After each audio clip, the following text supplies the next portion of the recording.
Bonjour à tous, bonjour à vous, bienvenue sur votre antenne, bienvenue sur notre antenne, bienvenue sur 10-12 le Zénith. Madame, messieurs, plaisir à renouveler ce matin, à partager les grandes réalités du Cameroun avec vous, mais surtout plaisir à vous dire exactement ce qu'il faut dire et on en profite pour saluer ceux qui nous retrouvent pour la première fois sur notre antenne. En ce jour, une petite question quand même est encore à être évoquée. Que se passe-t-il aujourd'hui avec le fonds Covid-19? Le Fonds monétaire international serait-il, comme le disent certains Camerounais, dans un grand cinéma avec le Cameroun? On s'en souviendra également que certains pontes du régime en 2006, en 2012 et bien d'autres années écoulées ont été arrêtés, jetés en prison après que le gouvernement ou le régime en place ait pensé des réels projets qui leur étaient propres.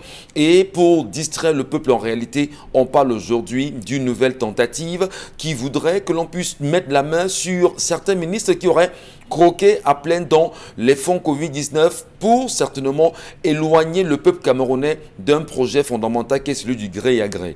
Le gré à gré, où en sommes-nous aujourd'hui au Cameroun? Comment comprendre que l'un des noms les plus connus, mais surtout les plus courus de la presse aujourd'hui, surtout sur les réseaux sociaux, laisse croire que ce dernier serait désormais militant du PCRN? Serons-nous en train de préparer bien sûr son entrée, ou encore peut-on dire que les nombreux partis dits politiques qui sont en ce moment dans une réelle préparation sont ceux-là qui vont adouber au moment venu ce dernier afin de faire de lui justement le candidat choisi par X et Y? Comment vivre en même temps au Cameroun au moment où le Nord semble aujourd'hui être loin des réalités concernant la politique actuelle et qui préparerait bien sûr un autre candidat? Comment comprendre aussi que depuis des jours, on le dit, l'actuel RGPR était à Abuja et là, à Abuja, souvenez-vous, un sommet l'y imposait. Il y était pour représenter le chef de l'État au Nigeria.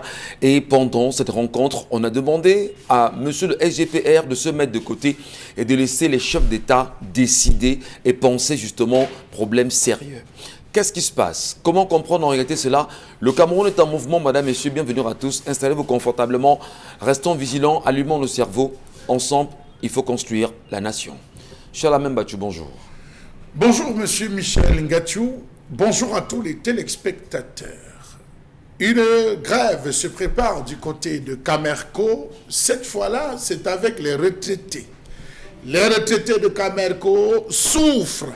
Ils sont désormais prêts à descendre dans les jours qui arrivent parce que l'ensemble de leurs requêtes n'a véritablement pas abouti. Depuis septembre 2019, aucun retraité n'a perçu un copec. Ils vivent comment? Ils mangent quoi? À tous les DG de 2019 à ce jour, ils n'ont eu de cesse d'écrire, jamais une réponse. Ils ont estimé que désormais, c'est la rue. Parmi eux, beaucoup de malades, de personnes hospitalisées. Ils n'en peuvent plus. Monsieur le ministre des Transports, grave de Flore. Eh bien, si vous parlez du ministre des Transports, toujours attendu sur la question de la falaise de Tchon qui a connu encore un autre accident.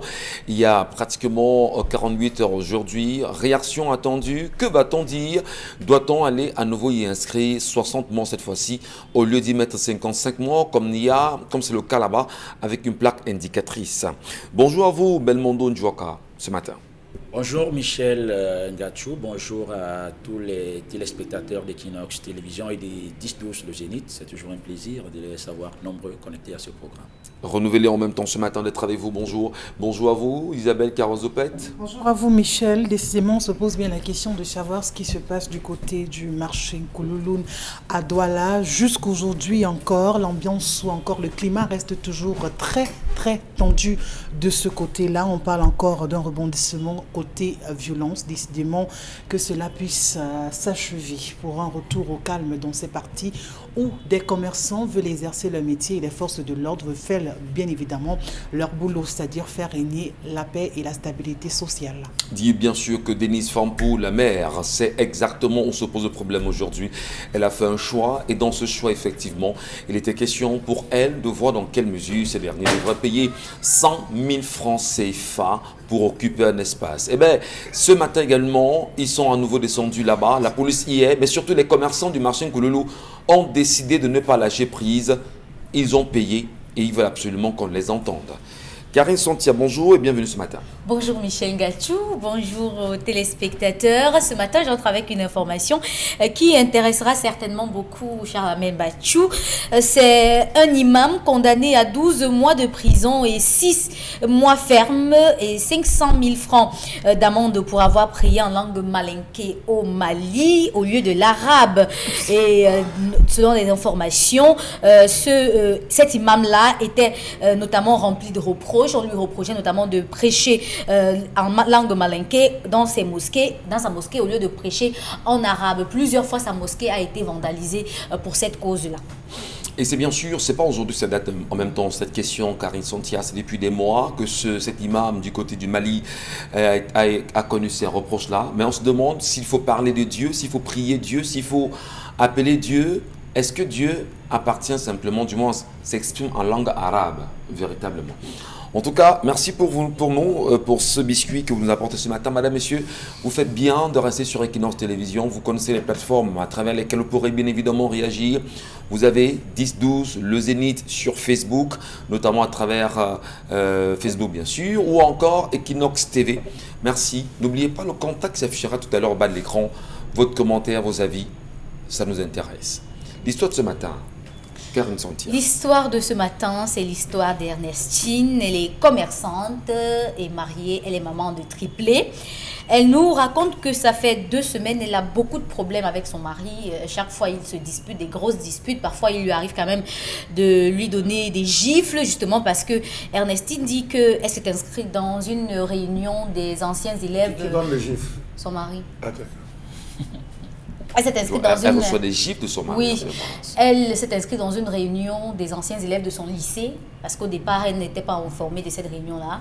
Et puis, quand elle a appris la connaissance, elle a informé à son mari qu'elle allait s'inscrire dans cette réunion et qu'elle allait cotiser tel taux. Vous voyez? Mais bon, c'est pas son mari qui cotise, c'est elle-même qui cotise à chaque fois puisqu'elle est commerçante. Elle prend l'argent de son commerce à chaque fois et puis elle cotise chaque semaine. Et l'argent de la tontine, ça monte 500 000 francs. À la fin du tour parce qu'elles ne sont pas si nombreuses et la somme qu'elles cotisent quand même est importante. Ce que Ernestine dit, c'est que... Enfin, importante pour elle, en fait. Oui, importante parce que elle dit qu'elle a bouffé il y a quelques semaines et puis elle est rentrée, elle a dit à son mari qu'en fait j'ai bouffé l'argent de la tontine et tout. Maintenant son mari lui demande que c'est où. Elle dit que non. Elle avait déjà prévu quelque chose avec et la chose là a déjà été résolue avec cet argent-là. Maintenant, son mari lui dit, mais tu m'informes de la réunion. Maintenant, quand tu bouffes, tu me dis seulement que tu as bouffé et je ne vois pas l'argent. Comment? Il y a 2 hommes dans cette maison. C'est quel genre d'argent que tu veux montrer? Tu veux me montrer que tu cherches déjà trop l'argent et tout. Et là, ça a commencé avec les éclats dans la maison. Et Ernestine veut savoir aujourd'hui, avec tout ce qui se passe, parce que ce n'est pas vraiment très beau dans son foyer. Chaque fois, il y a les coups de gueule, les échanges, les éclats de voix devant les enfants et tout. Son mari n'arrive pas à se contenir. Mais elle a dit à son mari qu'elle n'a plus l'argent sur elle parce qu'elle a déjà réussi à faire ce qu'elle avait prévu avec cet argent. Parce qu'avant qu'elle ne bouffe même, elle avait déjà prévu. Vous voyez. Donc maintenant, Ernestine aimerait savoir si la femme doit remettre l'argent qu'elle a bouffé à la tontine à son mari, particulièrement. Voilà. La question bien sûr posée ce matin, tout en espérant que les femmes qui nous regardent et qui sont d'ailleurs très engagées dans des tontines, comment faites-vous, mesdames? Est-ce qu'une fois après avoir bouffé, vous restituez l'argent à votre mari pour qu'il puisse avoir une organisation avec cet argent, ou du moins quelle est la complicité que vous créez avec votre mari pour mieux gérer cet argent? Et au-delà même, qu'est-ce que nous les hommes, comment devons-nous nous comporter lorsqu'une femme bouffe sa tontine? Est-ce qu'il y a un encadrement réel de notre part? Quels sont les conseils que nous pourrons lui prodiguer? Comment nous nous comportons? Sommes-nous finalement des assoiffés d'argent ou bien des croqueurs, des jouisseurs? On va bien sûr le dire. Allez, je commence avec vous ce matin, Isabelle Carozopet. Je voudrais bien comprendre. Vous bouffez quand même votre argent de tontine après 1 an de cotisation. Vous choisissez de ne pas en parler à votre mari et vous partez rapidement réaliser le projet pour lequel cet argent était destiné. Enfin, sauf pourquoi vous avez conçu justement ce projet que vous avez conçu. Alors, maintenant, votre mari estime quand même que vous devriez venir lui rendre compte avant de faire quoi que ce soit parce qu'il est celui qui porte le pantalon. Alors, il faut se présenter l'argent ou pas. Est-ce qu'il aurait bien voulu toucher l'argent pour savoir vraiment que la femme... Il veut toucher l'argent, pourquoi, Michel? Est-ce que ce sont les phobies qu'on m'a donné à la réunion pour dire que non, il faut qu'il touche l'argent pour se rassurer que, ok, d'accord, le billet de 10 000, si c'est le bon billet ou pas. Hein? Je veux bien comprendre. Pourquoi est-ce qu'il veut voir cet argent? Je crois qu'il a quand même en face une femme vraiment bien éduquée. Ouais. Chérie, écoute, ma réunion que tu connais là, j'ai bouffé la tontine hier. C'est suffisant. Elle a passé un message à son mari, j'ai bouffé la tontine. Parce qu'il y en a, ça il faut le savoir, dont le mari ne sait même pas quand est-ce qu'elle a eu l'argent. Il sait seulement que sa femme part à la réunion tous les dimanches. Point barre. Tous les dimanches, il sait que sa femme va à la réunion. Il ne sait jamais le jour où il y a cassation, le jour où la dame a bouffé, le jour où elle n'a pas bouffé, tout. Mais là, on a quand même une femme qui est venue dire à son mari, écoute, vraiment, c'était mon tour hier et j'ai bouffé la tontine. Voilà ce que j'ai pu avoir, c'était 500 000 francs. Et j'ai vraiment j'ai réalisé avec cette somme un projet qui me tenait à cœur et tout. Ça veut dire que là, on parle de compte rendu. Elle a fait un compte rendu à son mari. Donc maintenant, moi, je ne vois pas pourquoi monsieur a besoin de s'enflammer. Qui cotisait cet argent? C'est le monsieur ou c'est la dame? C'est la dame. Son mari ne savait même pas qu'elle... Ça veut donc dire que c'est son argent qu'elle prend. Vous savez que votre femme fait la tontine. Tous les jours, tous les mercredis, je ne sais pas quel jour, elle va à la réunion. Vous ne dites pas, ok chérie, sur les 25 000, les 30 000 que tu cotises là, voici 10 000, voici 15 000. Complète ton argent de tontine avec. Oui!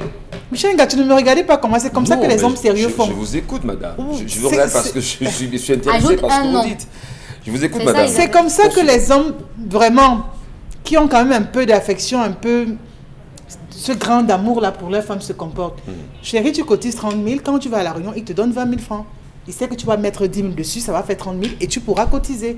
Avant même que le mois n'arrive, c'est lui qui te dit, ok, tiens les 30 000 ici, ça pourra t'aider pour la cotisation. Mais il y en a, vous allez tous les jours là dire au revoir, je m'en vais à la réunion, qui passeront seulement le temps à vous regarder ou alors à regarder l'heure à laquelle vous êtes parti et savoir l'heure à laquelle vous êtes rentré, faire des calculs.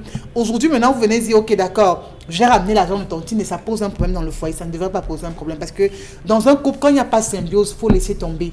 Symbiose, c'est dès le départ. Lorsqu'elle vous dit déjà qu'elle s'engage dans une tontine, vous déjà, vous essayez de voir les 30 000, les 50 000 que tu cotises là. Est-ce que tu pourras t'en sortir ou pas? Non, chérie, je serai un peu butée. Il y a des mois où je pourrais avoir 50 000, mais il y a des mois où je ne pourrais pas avoir ce montant. Ok, d'accord. Je crois qu'il faut prendre plutôt un nombre de 100 000. Là, moi, je te donnerai 70 000 et toi, tu compléteras 30 000. Mais ça, c'est une proposition qui devrait se faire dans le couple, en réalité. C'est pour ça que je dis, le monsieur est au courant que la dame fait... Bon, vous savez que votre femme fait la réunion. Vous ne posez pas de questions. Bon, moi, je ne suis pas à savoir ce qui se passe. Dans l'histoire de ce matin, Isabelle Carole, il se trouve quand même que cette dernière prend sur elle de faire une tontine. Elle prend quand même la peine, respectueusement, d'informer son mari. Oui. Elle bouffe la tontine. Ce que l'homme demande, c'est que viens au moins me montrer l'argent que tu as bouffé avant d'investir dans ce dans quoi tu veux investir. Vous croyez que ce n'est pas légitime? Venez montrer quoi et pourquoi. Moi, je crois que c'est la posture que la dame a voulu avoir. Ouais. Je viens te montrer quoi? L'argent, quel argent tu veux voir? Tu sais que j'ai cotisé, on point, c'est tout. Je crois que c'est ce qu'elle se dit parce que... Est-ce que ce raisonnement que vous portez en ce moment n'est pas de nature justement à créer un schisme, la guerre ce n'est pas de nature à créer la guerre. C'est pour ça que je vous dis, il y a des femmes qui me regardent ce matin, si elles sont un peu honnêtes, elles écriront des messages. Très peu, Michel Ngachou, osent même dire à leur mari, chérie, écoute, j'ai bouffé la tontine. Parce qu'elles ont à côté des maris qui ne sont pas regardants, qui disent, ok, d'accord, c'est son couloir, elle n'a qu'à le gérer, qui ne sont même pas au courant de ça, qui ne veulent même rien savoir à ce sujet. Par conséquent, quand la dame fait des sacrifices, quand la dame fait l'effort de pouvoir, tous les mois, faire cette épargne dans cette réunion, vraiment, elle se dit, mon mari m'a laissé, il m'a lésé, il m'a laissé seul pour pouvoir faire cela. Pourquoi aujourd'hui, il a besoin que je ramène cet argent sur la table? Je crois qu'elle a dit à son mari, écoute, voici ce que j'ai eu. Très bien. Alors, je voudrais, Belmondo, Njouaka, que l'on essaie de comprendre. Est-ce raisonnable forcément que madame vous présente ce qu'elle a pu générer comme revenu dans ses cotisations? C'est quoi l'exigence ici pour cet homme? Non, tout est faussé dès la base, dès le départ. Comme on dit, comme on fait son lit, c'est comme ça on se couche. Vous ne pouvez pas vivre sous le même toit avec une femme qui s'engage dans une réunion sans déjà votre autorisation. Ok? Il y a un problème de complicité dans ce couple. Je ne sais même pas si dialogue est assez. Parce que moi, Vous êtes mon épouse, vous venez me dire, avec tout ce qui se passe dehors, on connaît tout ce qui se passe dehors. Il y a des réunions où vous entrez, c'est pas ce que vous pensiez en entrant.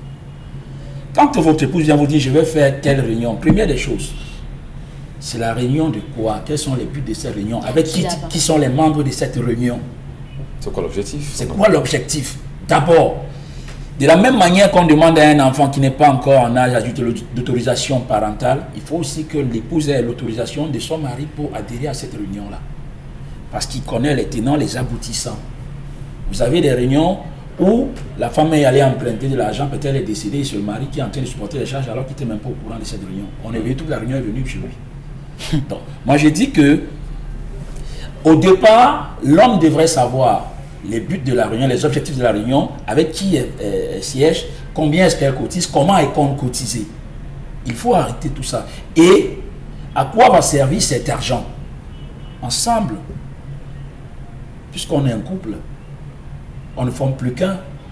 L'amour est basé sur la confiance. Tout ce que tu bâtis, c'est pour nous. D'où vient-il que une femme aille faire la réunion à l'insu de son mari, elle cotise, son mari ne sait pas combien elle cotise. Elle bouffe, son mari ne sait pas combien ça a donné. Bon, on nous dit que ça a donné 500 000. Et elle vient, elle dit, j'ai bouffé. Et j'ai fait ce que j'avais à faire. J'ai fait ce que... Non seulement elle ne dit pas ce qu'elle a fait, elle dit, j'ai fait ce que j'avais à faire avec. Tu as donc fait quoi? On a vu des femmes qui ont bouffé des tontines et venues surprendre le mari avec un papier de terrain, qui sont allés construire et prendre le mari un jour, dit, viens, je vais te faire un surprise. Est-ce que ce qu'Isabelle Caro dit est totalement faux? Est-ce qu'il n'y a pas des hommes qui, à un moment donné, ne sont pas très intéressés par ce que leurs femmes font? Il y a quand même que des femmes veulent être épanouies par ailleurs.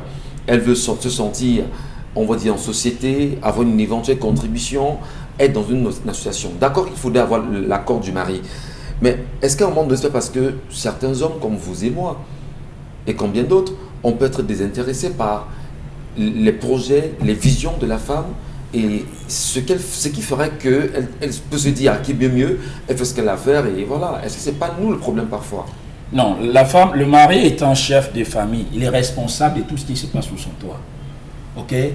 Parce que c'est lui qui va subir les conséquences après. Moi, j'ai dit qu'il devrait être informé de tout.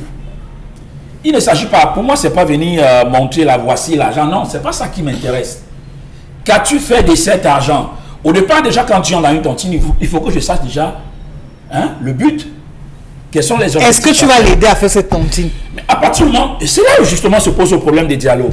À partir du moment où on s'est entendu au départ, tiens, mon chéri, je vais faire une réunion, c'est 50 000 le mois.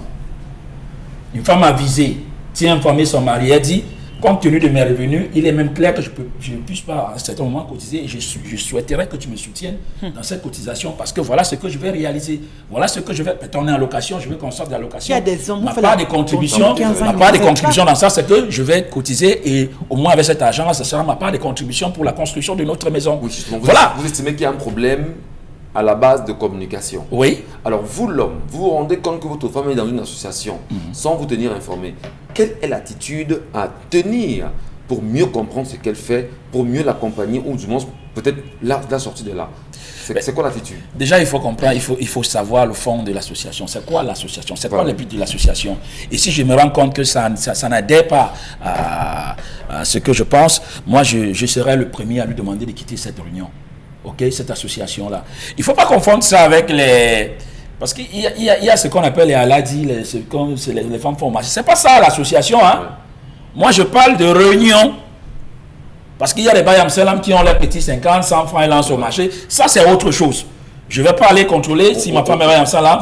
Qu'est-ce qu'elle donne? Oui, mais le point, c'est au niveau de cette tontine. À partir du moment où c'est une réunion qui a statut règlement intérieur, tout le reste là, le mari doit être informé. Absolument. Pareil pour vos enfants, votre enfant vous dit il fait une réunion, il fait une machin. Vous devez être informé. Il va où là?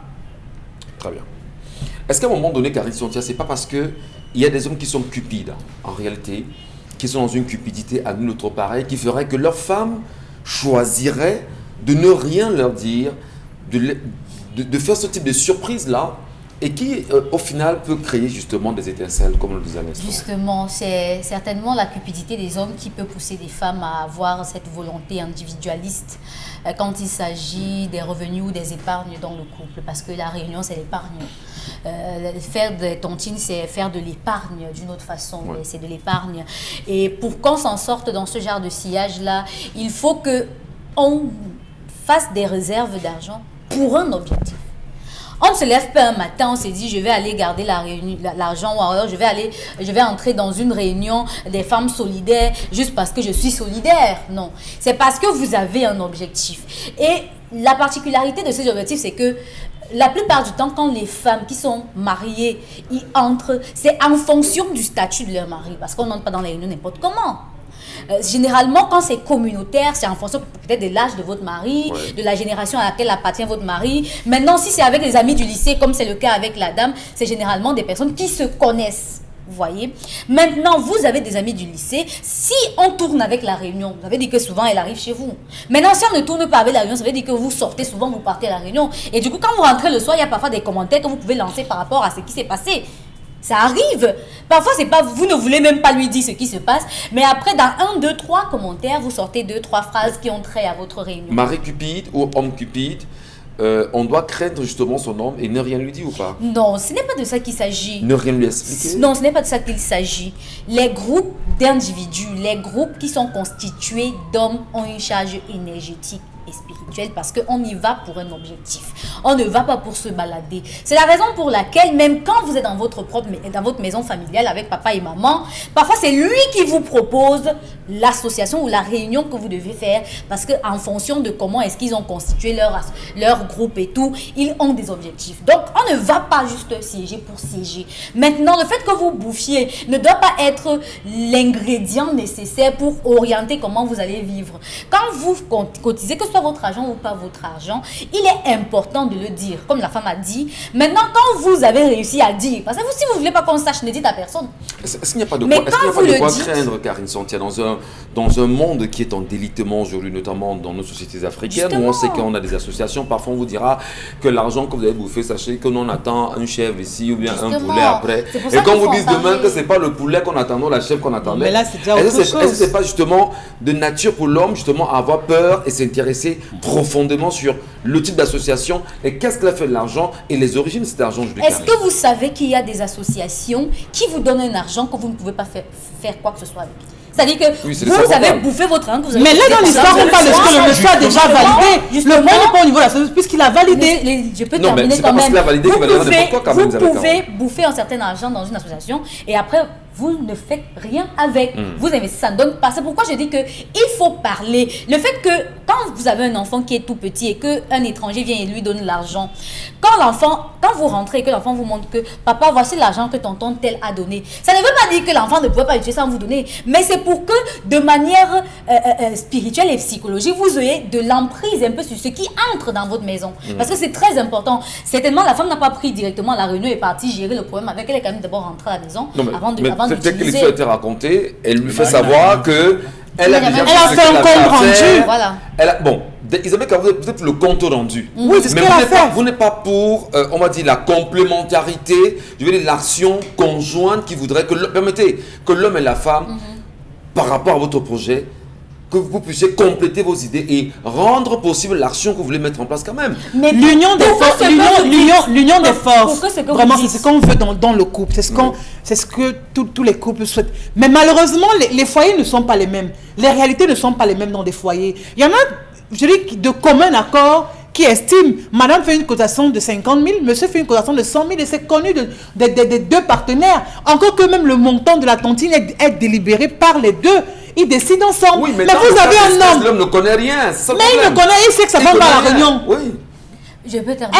Elle a informé quand même, la dame a informé son mari de ce qu'elle fait une réunion, qu'elle fait la tontine, elle a bouffé la tontine, elle est venue rendre compte à son mari. C'était quoi le but d'informer l'homme? Bah, qu'est-ce que ça Si son au final, fait la famille? J'aimerais terminer. Vraiment par reconnaissance pour l'alliance qu'elle a au doigt. S'il y a une situation pire et grave, Oui. qui va, je dis n'importe quoi, Oui. qui doit répondre de ses responsabilités? C'est son mari quand même.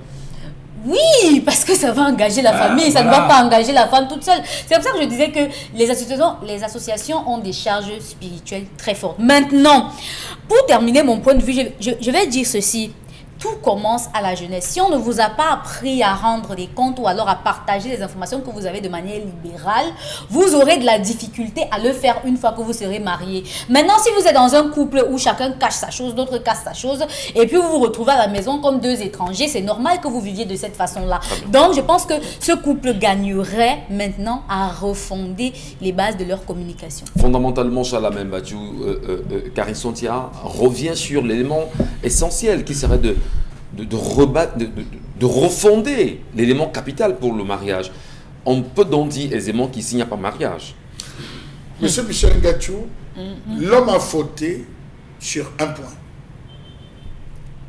Le premier point sur lequel il a fauté, c'est de ne pas savoir quelle est la raison fondamentale pour laquelle la femme s'inscrit dans cette tontine. Voilà.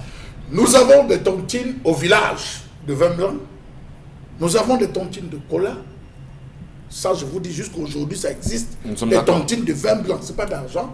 C'est pour les cercles secrets, les sociétés secrètes où on se retrouve aujourd'hui. C'est toi qui viens avec le vin blanc. Tu reçois les gens avec le vin blanc. C'est connu. Et je peux vous rassurer que même dans le processus d'extension des chefferies, c'est ce qui a fait gagner Charayenne dans l'histoire de l'extension de Fumban. Il avait organisé cette réunion, la réunion du vin blanc, où il envoyait ses guerriers couper. La nuit où c'est vous qui devez recevoir, on taille tout et vous manquez de quoi faire. Et les plus puissants se partagent le royaume.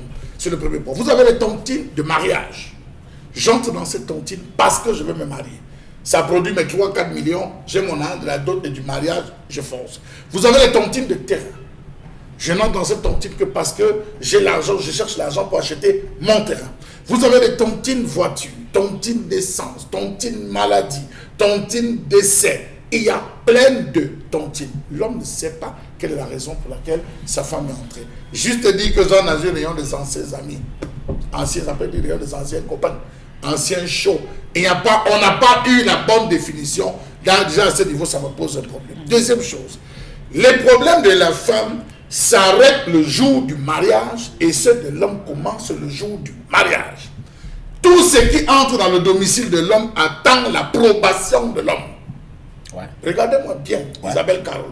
Tout ce qui entre dans le domicile de l'homme attend l'approbation de l'homme. Donc l'argent là reste à la rayon, ça attend le jour où mon mari va dire que va chercher ça pour que j'aille prendre. J'ai dit tout ce qui entre dans le domicile de l'homme attend l'approbation de l'homme. Pas forcément. On vient déposer le plantain, il y a un endroit où tu déposes.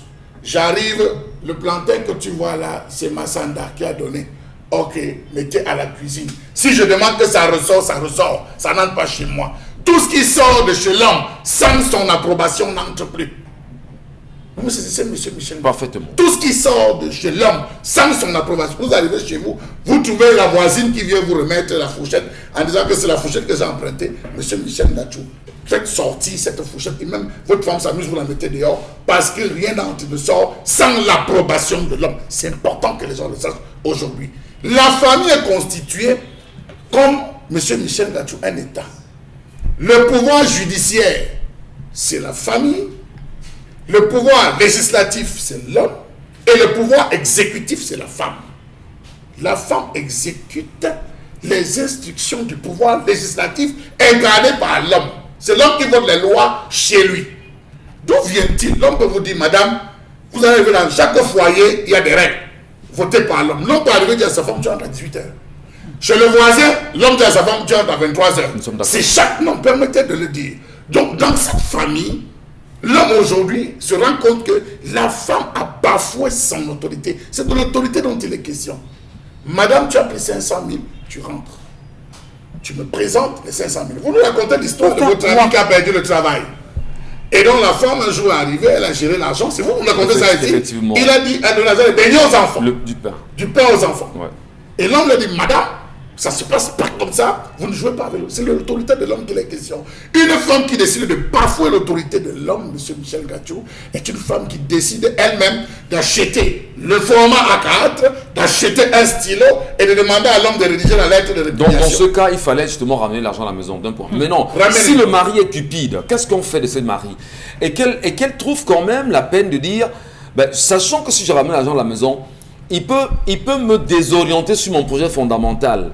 Est-ce qu'il n'y a pas lieu d'avoir une petite crainte ici, monsieur Monsieur Michel Gatchou, on ne parle de cupidité du mari que par rapport aux intentions de la femme. Oh ben non, arrêtez. J'ai dit, monsieur Michel Gatchou, non, nous sommes des je gens, reste pas d'accord dans quand même là. Permettez-moi, Je suis quand même monsieur, pas vous d'accord. n'allez pas me distraire. Non. Vous n'allez pas me distraire. On ne parle ici de cupidité que par rapport aux intentions de la femme. Quel était dans ce projet qu'elle avait, elle n'a pas dit à son mari? Ce qui est fait pour vous s'envoie contre vous. Ça dépend. Merci beaucoup. Peut-être que soigner son papa ou Allez, faire autre chose. en tout cas, nous on attend bien sûr vos réactions, madame, messieurs, sur nos plateformes connues, Equinox TV.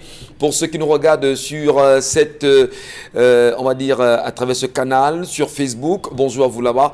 N'oubliez pas, un contact tout à l'heure s'affiche au bas de l'écran. Laissez-nous vos avis, vos commentaires. Tout de suite la colère.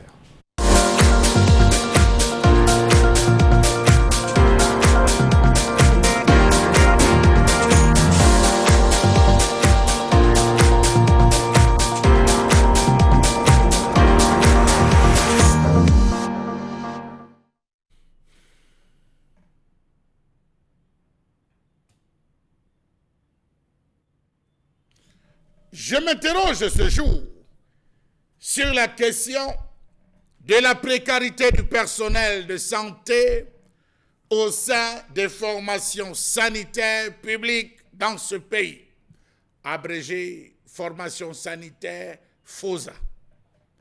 Les professionnels de la santé sont en souffrance entre salaire de catéchistes, manque de logement, de matériel de travail, de valorisation.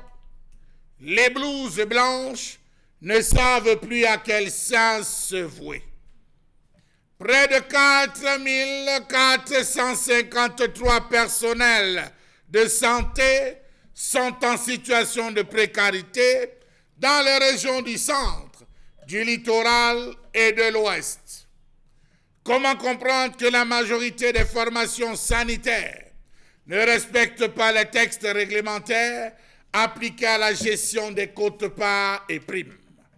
Comment comprendre que lors des recrutements, les responsables des structures sanitaires renvoient fréquemment ceux régulièrement en activité au sein de les structures pour faire enrôler de nouvelles personnes?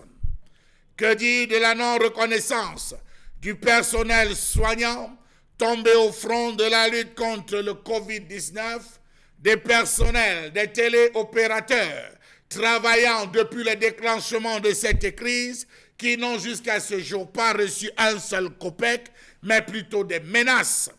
Comment comprendre que des personnes recrutées au départ avec un contrat de travail pour une durée d'1 an se retrouvent à devenir des stagiaires permanents sans aucune forme de procédure? Comment comprendre que près des pères et des mères de famille travaillent comme des forçats depuis des années? Savez-vous qu'avec un salaire qui varie constamment entre 25 000 francs CFA et 35 000 francs CFA, en dessous du SMIC, avec les primes qui oscillent à certains moments un peu plus que le salaire, les personnels médicaux des formations sanitaires se retrouvent à être pour la plupart encore en location, alors que la hiérarchie roule carrosse? Comment comprendre que les primes, qui oscillaient parfois entre 20 000 à 25 000 francs ou 30 000 francs, ont chuté drastiquement à 2 500 francs, 5 000 francs nets, sans aucune explication? Comment comprendre que ce personnel n'a jamais eu droit à aucune sécurité sociale? Voilà déjà un contrat à 7 ans de vide, chantage, mépris, menaces. Comment peuvent-ils subvenir aux besoins des malades s'ils sont eux-mêmes malades, incapables de subvenir aux besoins de leur famille? Que feront-ils des malades dont ils ont la charge? Plusieurs questions sous-tendent. Que fait-on donc de l'argent qui est destiné à la telle gestion? Doit-on conclure qu'il y a une gestion opaque de l'argent destiné au personnel médical? Doit-on conclure que cet argent se partage plutôt dans les bureaux? Comment comprendre que ceux qui meurent de froid, de moustiques et de tous les risques n'ont rien pour assurer un lendemain meilleur à leur famille? Le tableau sombre qu'on peut dresser de la situation de personnel de santé exerçant au sein des formations sanitaires est trop rabaissant dans ce pays. rémunération faible et irrégulière, mauvaise prise en charge des personnels qui ne parviennent même pas à soigner leurs enfants de manière gratuite dans ces formations. Ils doivent payer comme tout le monde. Déficit criant en ressources humaines, recrutement effectué par des instances inappropriées avec parfois des contrats à durée déterminée délivrés. Comment comprendre que certains présidents de syndicats s'octroient des charges et avantages supposés être supportés par des formations sanitaires à l'équilibre financier le plus souvent précaire? L'ambiance est rendue délétère dans certaines formations sanitaires par des rémunérations faibles versées de manière irrégulière. Comment comprendre que les personnels de santé en situation précaire, ayant établi des requêtes, rédigé des requêtes, ayant rencontré l'ensemble des responsables régionaux, soient encore là dans l'expectative?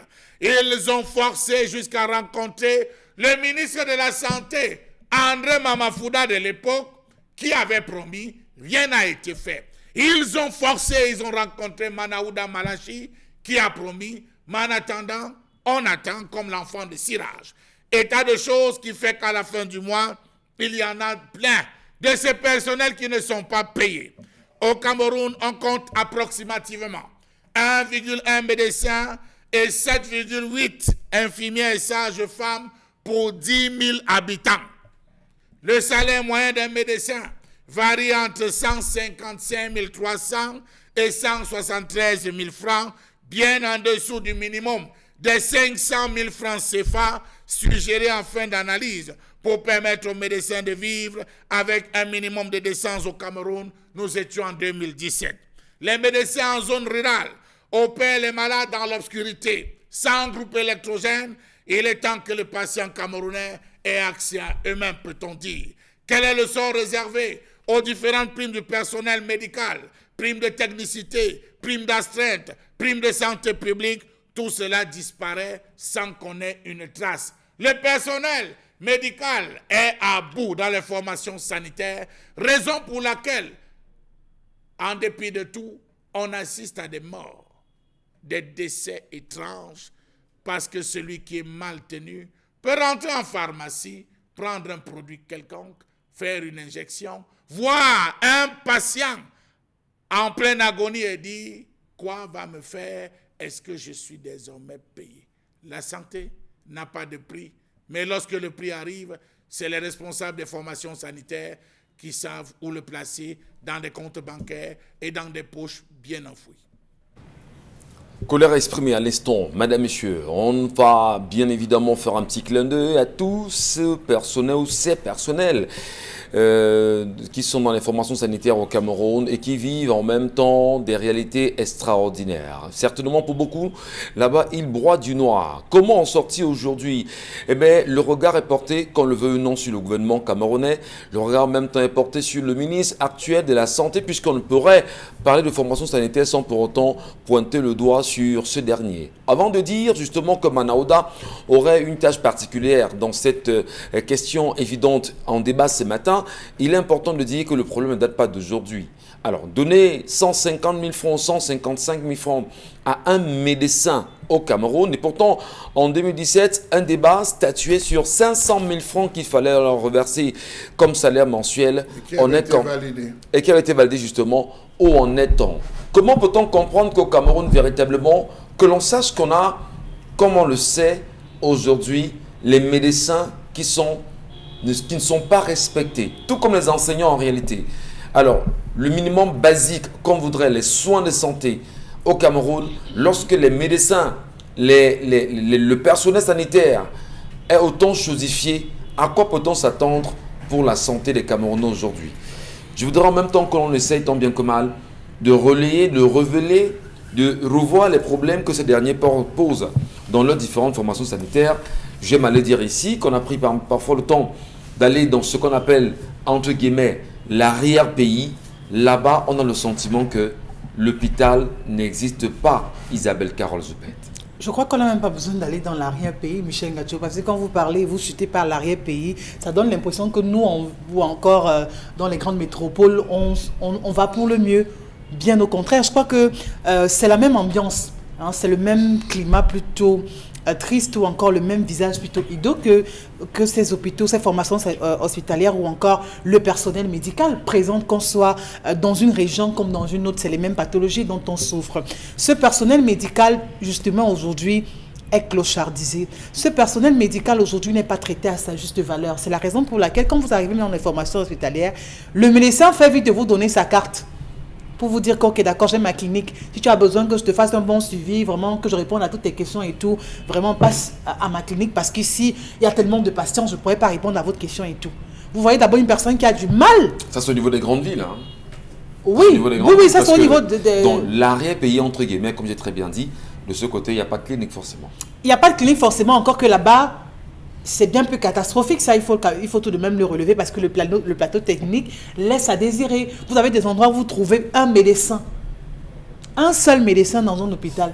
Et ce médecin soigne tout. C'est lui qui vous fait accoucher. C'est lui qui gère les urgences. C'est lui qui gère ceux qui arrivent pour faire ci. C'est lui qui gère la pédiatrie. Tellement de départements. Pourtant, il y a bel et bien ce qu'on appelle des spécialistes. Lorsqu'un enfant arrive à l'hôpital, il faut bien que ce soit un pédiatre qui reçoive cet enfant.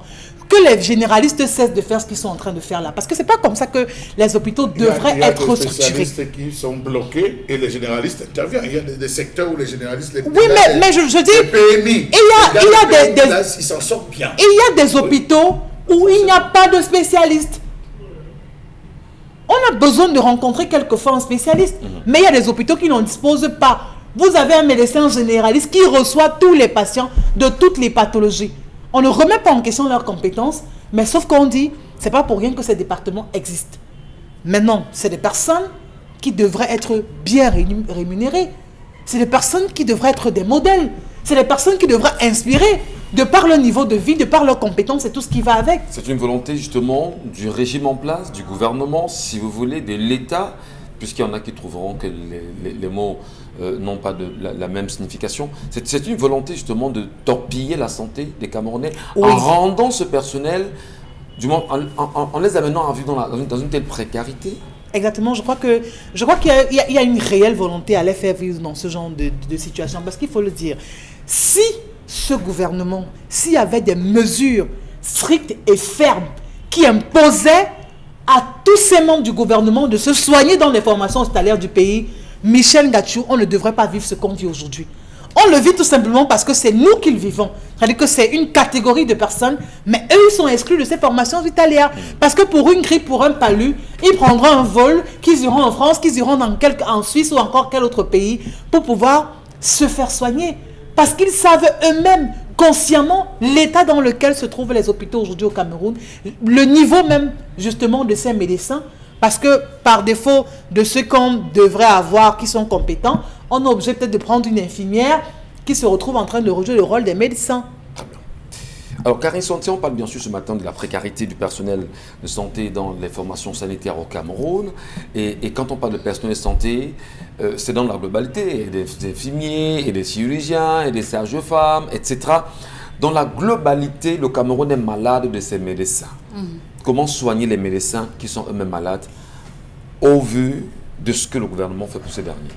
En tout cas, on sait qu'il y a 4453 personnels de santé qui vivent dans des situations précaires. Et certains d'entre eux font partie des effectifs inadéquats en fonction des catégories de formation sanitaire. Il y a des formations sanitaires qui sont publiques en fonction de la zone dans laquelle ces formations se trouvent, les zones d'agglomération, les zones de campagne et autres. Parfois, vous voyez qu'il y a plus de personnel de santé ici et pas là en fonction du nombre d'habitants. C'est ça que Chalamel parlait d'une infirmière pour, je ne sais pas, 7,8 voilà. Infirmières et 1,1 médecin pour 10 000 habitants. Il y a quand même une loi qui devrait régir le partage des quotes-parts, la redistribution des quotes-parts dans les formations sanitaires, notamment le décret numéro 2016/6447 du Premier ministre du 13 décembre 2016 fixant les modalités d'attribution des quotes-parts sur l'ensemble des prestations à titre onéreux aux personnels médicaux et paramédicaux exerçant dans les formations sanitaires publiques.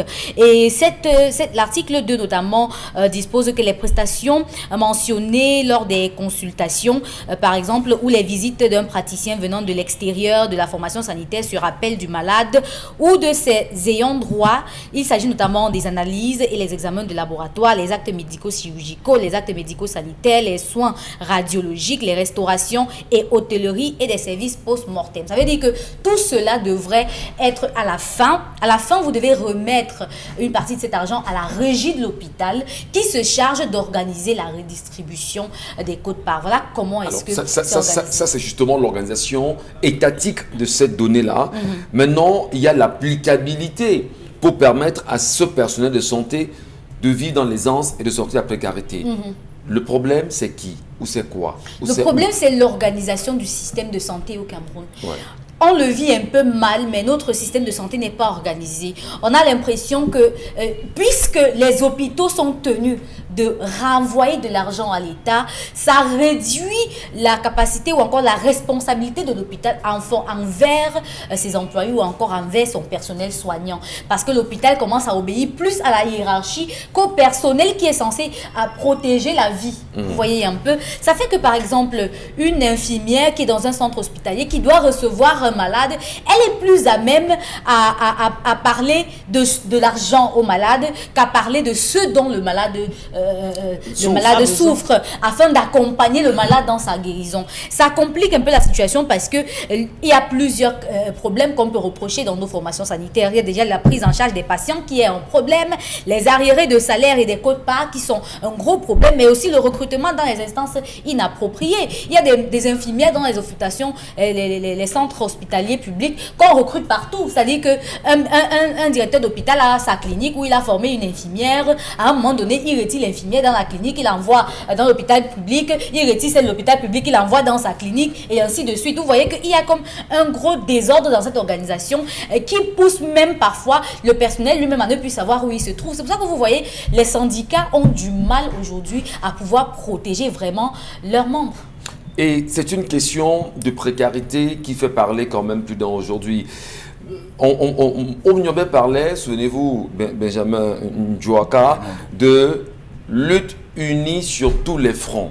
Alors, 39 ans sous le régime, sous le magistère de Paul Biya, si vous voulez, la gestion chaotique des phénomènes, si vous voulez, des problèmes liés à la santé des Camerounais, l'incapacité parfois pour le ministère de la Santé de résoudre les problèmes fondamentaux à la fois des Camerounais mais surtout de son personnel aujourd'hui, j'aime à le dire ou encore j'aime à demander, est-ce que même les médecins, je veux dire le personnel sanitaire dans sa globalité, sages-femmes, chirurgiens, etc., est-ce qu'ils ne sont pas choqués justement par le mauvais traitement de Paul Biya et je vais dire le renouveau aujourd'hui? Parce que quoi qu'on dise, nous regardons le chef de l'État, nous croyons que c'est lui le problème, parce qu'en réalité, il a toutes les cartes entre les mains, mais il n'y a pas de solution jusqu'à présent. Qu'est-ce qu'on dit?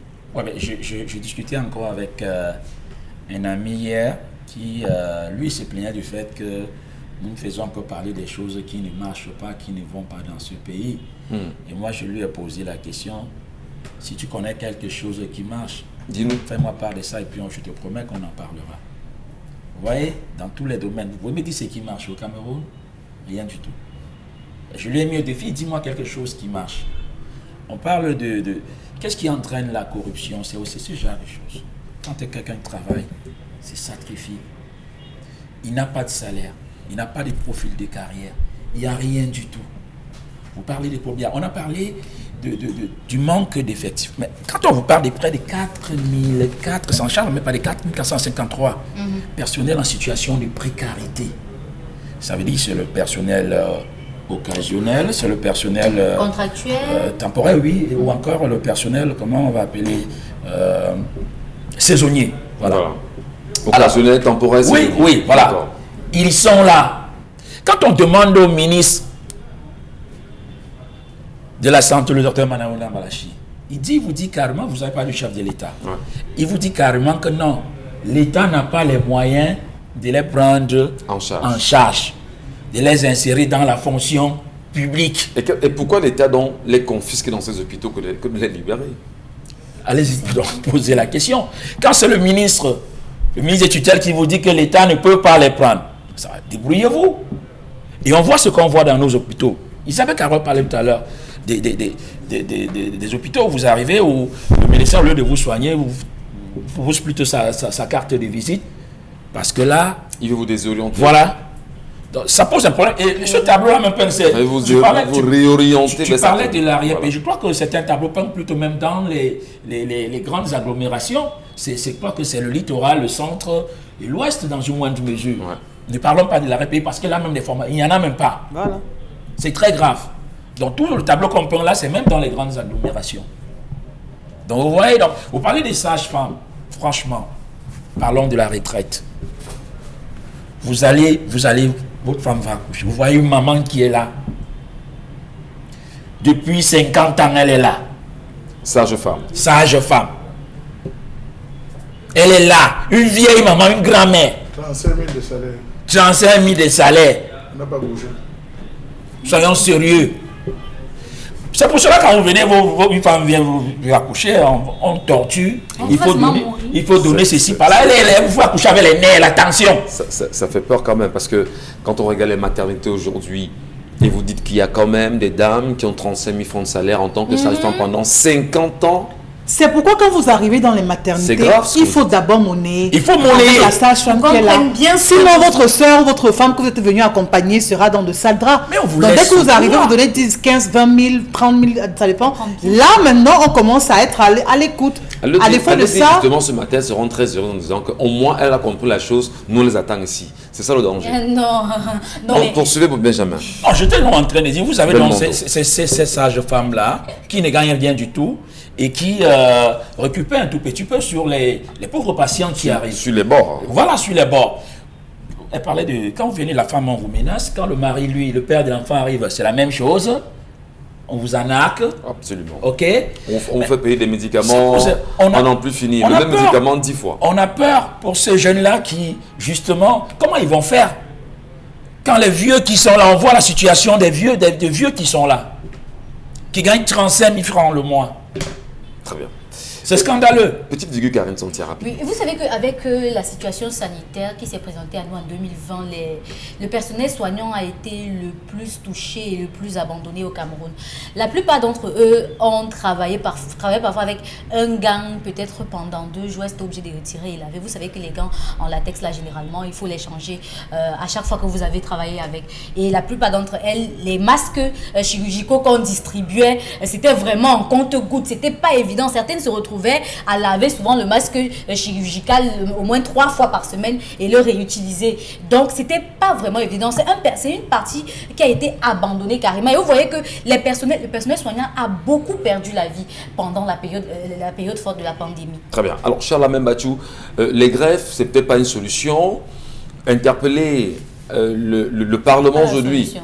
Les grèves, on ne sait pas parce qu'il y a plusieurs grèves aujourd'hui. Où est-ce qu'on en est véritablement? Le Parlement peut-il faire quelque chose? Quel est, je veux dire, le levier sur lequel ce personnel sanitaire peut s'appuyer afin de se faire comprendre aujourd'hui de votre point de vue? La corruption. Vous validez la corruption? Oui, la corruption. Vous validez la corruption? Je dis oui. Ouais, mais comment ça? Nous sommes obligés de nous retrouver à ce stade où... Vous savez ce que ça fait à une sage-femme? Non, vous voulez dire que c'est la corruption qui est la conséquence par ailleurs. Monsieur Michel Gachou, la précarité entraîne la corruption. J'ai discuté avec un laborantin qui m'a fait comprendre que parfois il n'y a pas de réactif. Des gens viennent faire des examens, ils se plaignent. On dit, monsieur, donnez des résultats. Parfois vous arrivez, on vous dit 1 semaine, ce n'est pas sorti, 2 semaines, ce n'est pas sorti, 3 semaines, ce n'est pas sorti. Parfois, vous arrivez, on vous dit que le scanner est en panne, ça s'allume, ça fait tout. Mais les résultats, là, il y a un point, la lentille est sale. On dit, monsieur, faites votre travail. Ça peut paraître choquant, ça peut paraître banal, mais c'est ce qui se passe dans les formations. Vous pensez que celui qui arrive, vous arrivez à l'hôpital, on vous fait l'échographie, on te prend, ça n'a pas donné, hein. On tourne dessus comme ça, on tourne dessus, on te positionne, dit que madame, allez attendre. On sort une ancienne échographie, on part retirer, on enlève certains paramètres, on retire, on met le nom. on réimprime, on vient vous donner, monsieur Michel Ngatou. Incroyable quand même. Mois. Incroyable quand même, Chalamel. On Monsieur parle de la science Michel, quand même. Hein. Monsieur Michel Ngatou. Sauf s'il y a des faussaires dans ces formations sanitaires. Michel Ngatou, rappelez-vous lors de la période des tripatouillages des cadavres dans les morgues à l'époque du pharaon, de celui qu'on appelait pharaon. Vous savez que les équipes de renseignement et tout ce qu'on avait mis sur le terrain, on avait attrapé plusieurs personnes jusqu'au service de radio qui allaient...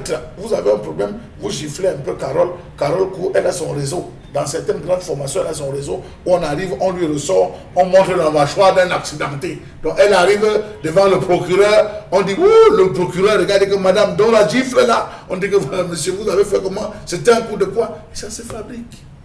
Donc vous avez des gens qui vivent comme ça, il faut le dire, et le dire avec la plus grosse. Vous arrivez dans une formation, vous voyez la pauvre femme, l'infirmière qui doit administrer des soins, elle n'a pas mangé, ses enfants n'ont pas mangé depuis 2 jours.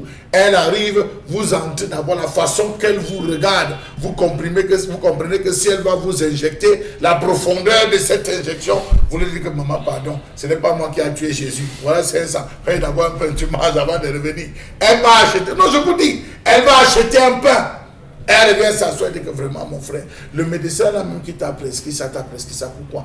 Le mal que tu as là, j'ai souvent eu à voir, ça là n'est pas bon pour toi. Je te conseille ça. Ça se joue en salle, monsieur Michel Ngatou. Je vous conseille ça. Non, quand on a demandé de faire ça, le médecin là me dit vraiment, laisse ça. Nous, on a la coutume, oublie telle chose, applique. Parfois, le protocole se change en salle de soins, monsieur Michel Ngatou, pour des injections. On en parle, Chalamel. On en parle justement dans la deuxième partie, madame, monsieur. Vous avez chuté justement le temps pour nous d'honorer nos partenaires, puisque c'est très important sur les antennes d'Equinox Télévision. Et nous vous saluons pour vous qui nous retrouvez à l'instant. Restez sur 10-12, le Zénith.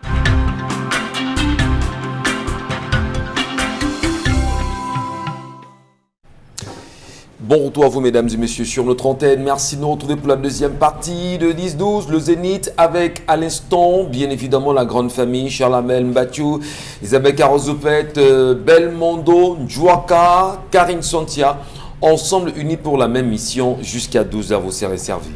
On le sait, hier encore, il y a eu des nominations au sein des universités du Cameroun. Eh bien, ça fait débat. Finalement, des noms sont sortis, des doyens aujourd'hui qui sont récompensés, on va dire, des professeurs d'université qui sont récompensés aujourd'hui comme des doyens.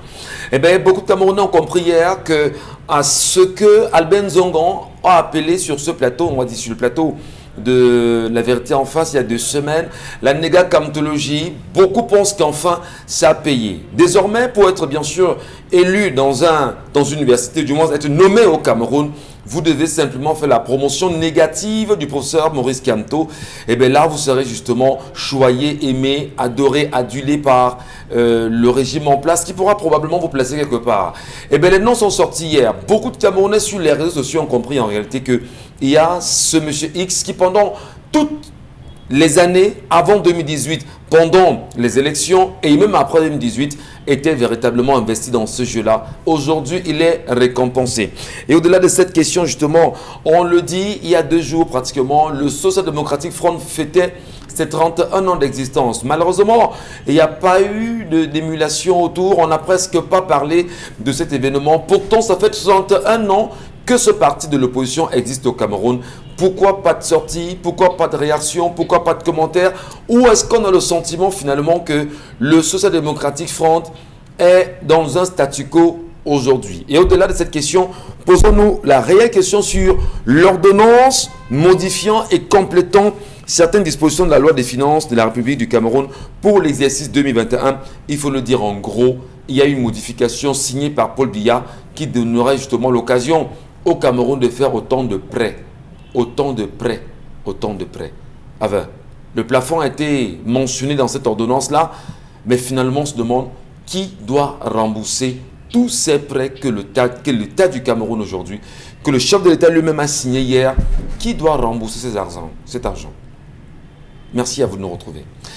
Allez, cher Lamel, vous voulez justement chuter tout à l'heure sur la question de cette précarité du personnel dans les formations sanitaires au Cameroun. Et vous nous faisiez savoir justement que le mal est profond. Le mal est excessivement profond. Quand on parle de précarité, on ne parle pas de pauvreté. il faut faire la différence. Hein. La précarité, M. Michel Ngachou, elle peut être comparable aux images qu'on présentait des Éthiopiens en 1980. Voilà la précarité. Voilà comment est-ce qu'on peut la voir, cette précarité, M. Michel. Vous avez des gens qui travaillent dans les formations sanitaires qui sont pratiquement à 3, 4, 5 mois sans salaire. Ils vivent comment? Ils vivent comment? Ils vivent comment? La corruption. Grand, il n'y a rien pour moi. Ton malade que je vois là, grand, comme tu es arrivé là, si tu ne fais pas quelque chose, hein, est-ce que vous vous rendez compte que même à la morgue, on m'en est?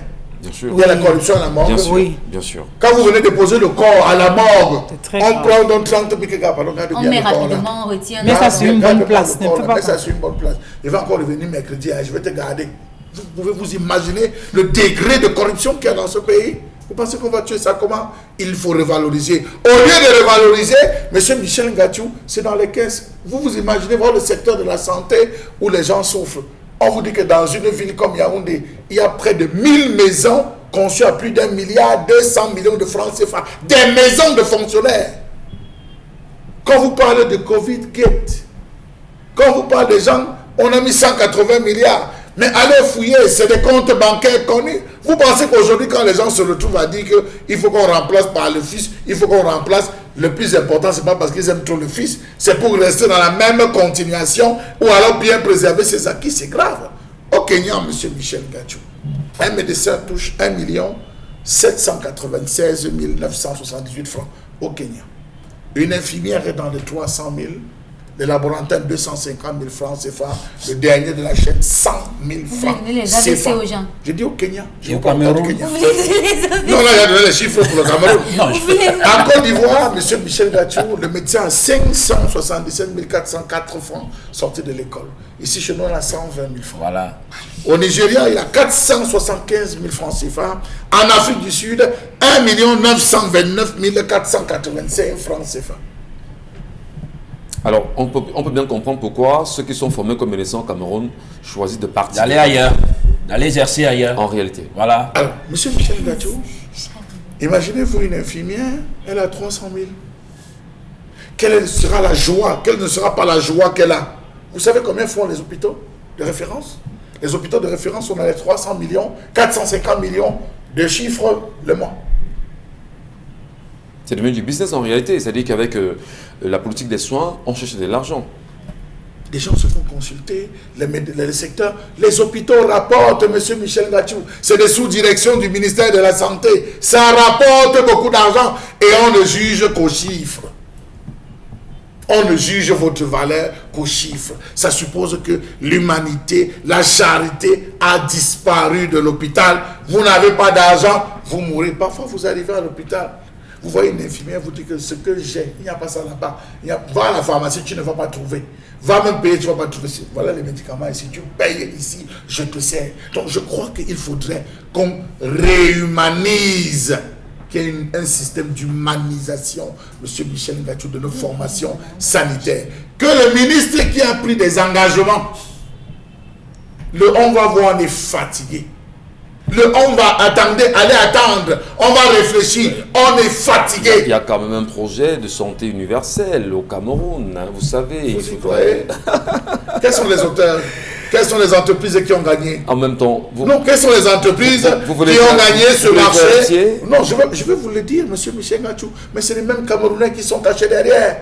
C'est les mêmes Camerounais qui sont cachés derrière. On vous a donné le nom de structure, on vous a présenté les responsables. Pas du tout. Croyez en Camerounais. D'ailleurs, si on vous explique ce pays, vous le comprenez. Vous croyez qu'un outil sera intéressant derrière ce projet justement de santé universelle aujourd'hui pour savoir exactement qui sont ceux qui ont gagné ces marchés, qui sont ceux qui se font passer pour les Coréens? Eh bien, c'est grave Vous avez eu les Marocains pour Kamwata. Ouais. Vous avez eu les Marocains. On a compris Après, depuis vous vous après. êtes rendu compte que derrière les deux Marocains, là, c'était des beaux Camerounais et des barons du régime.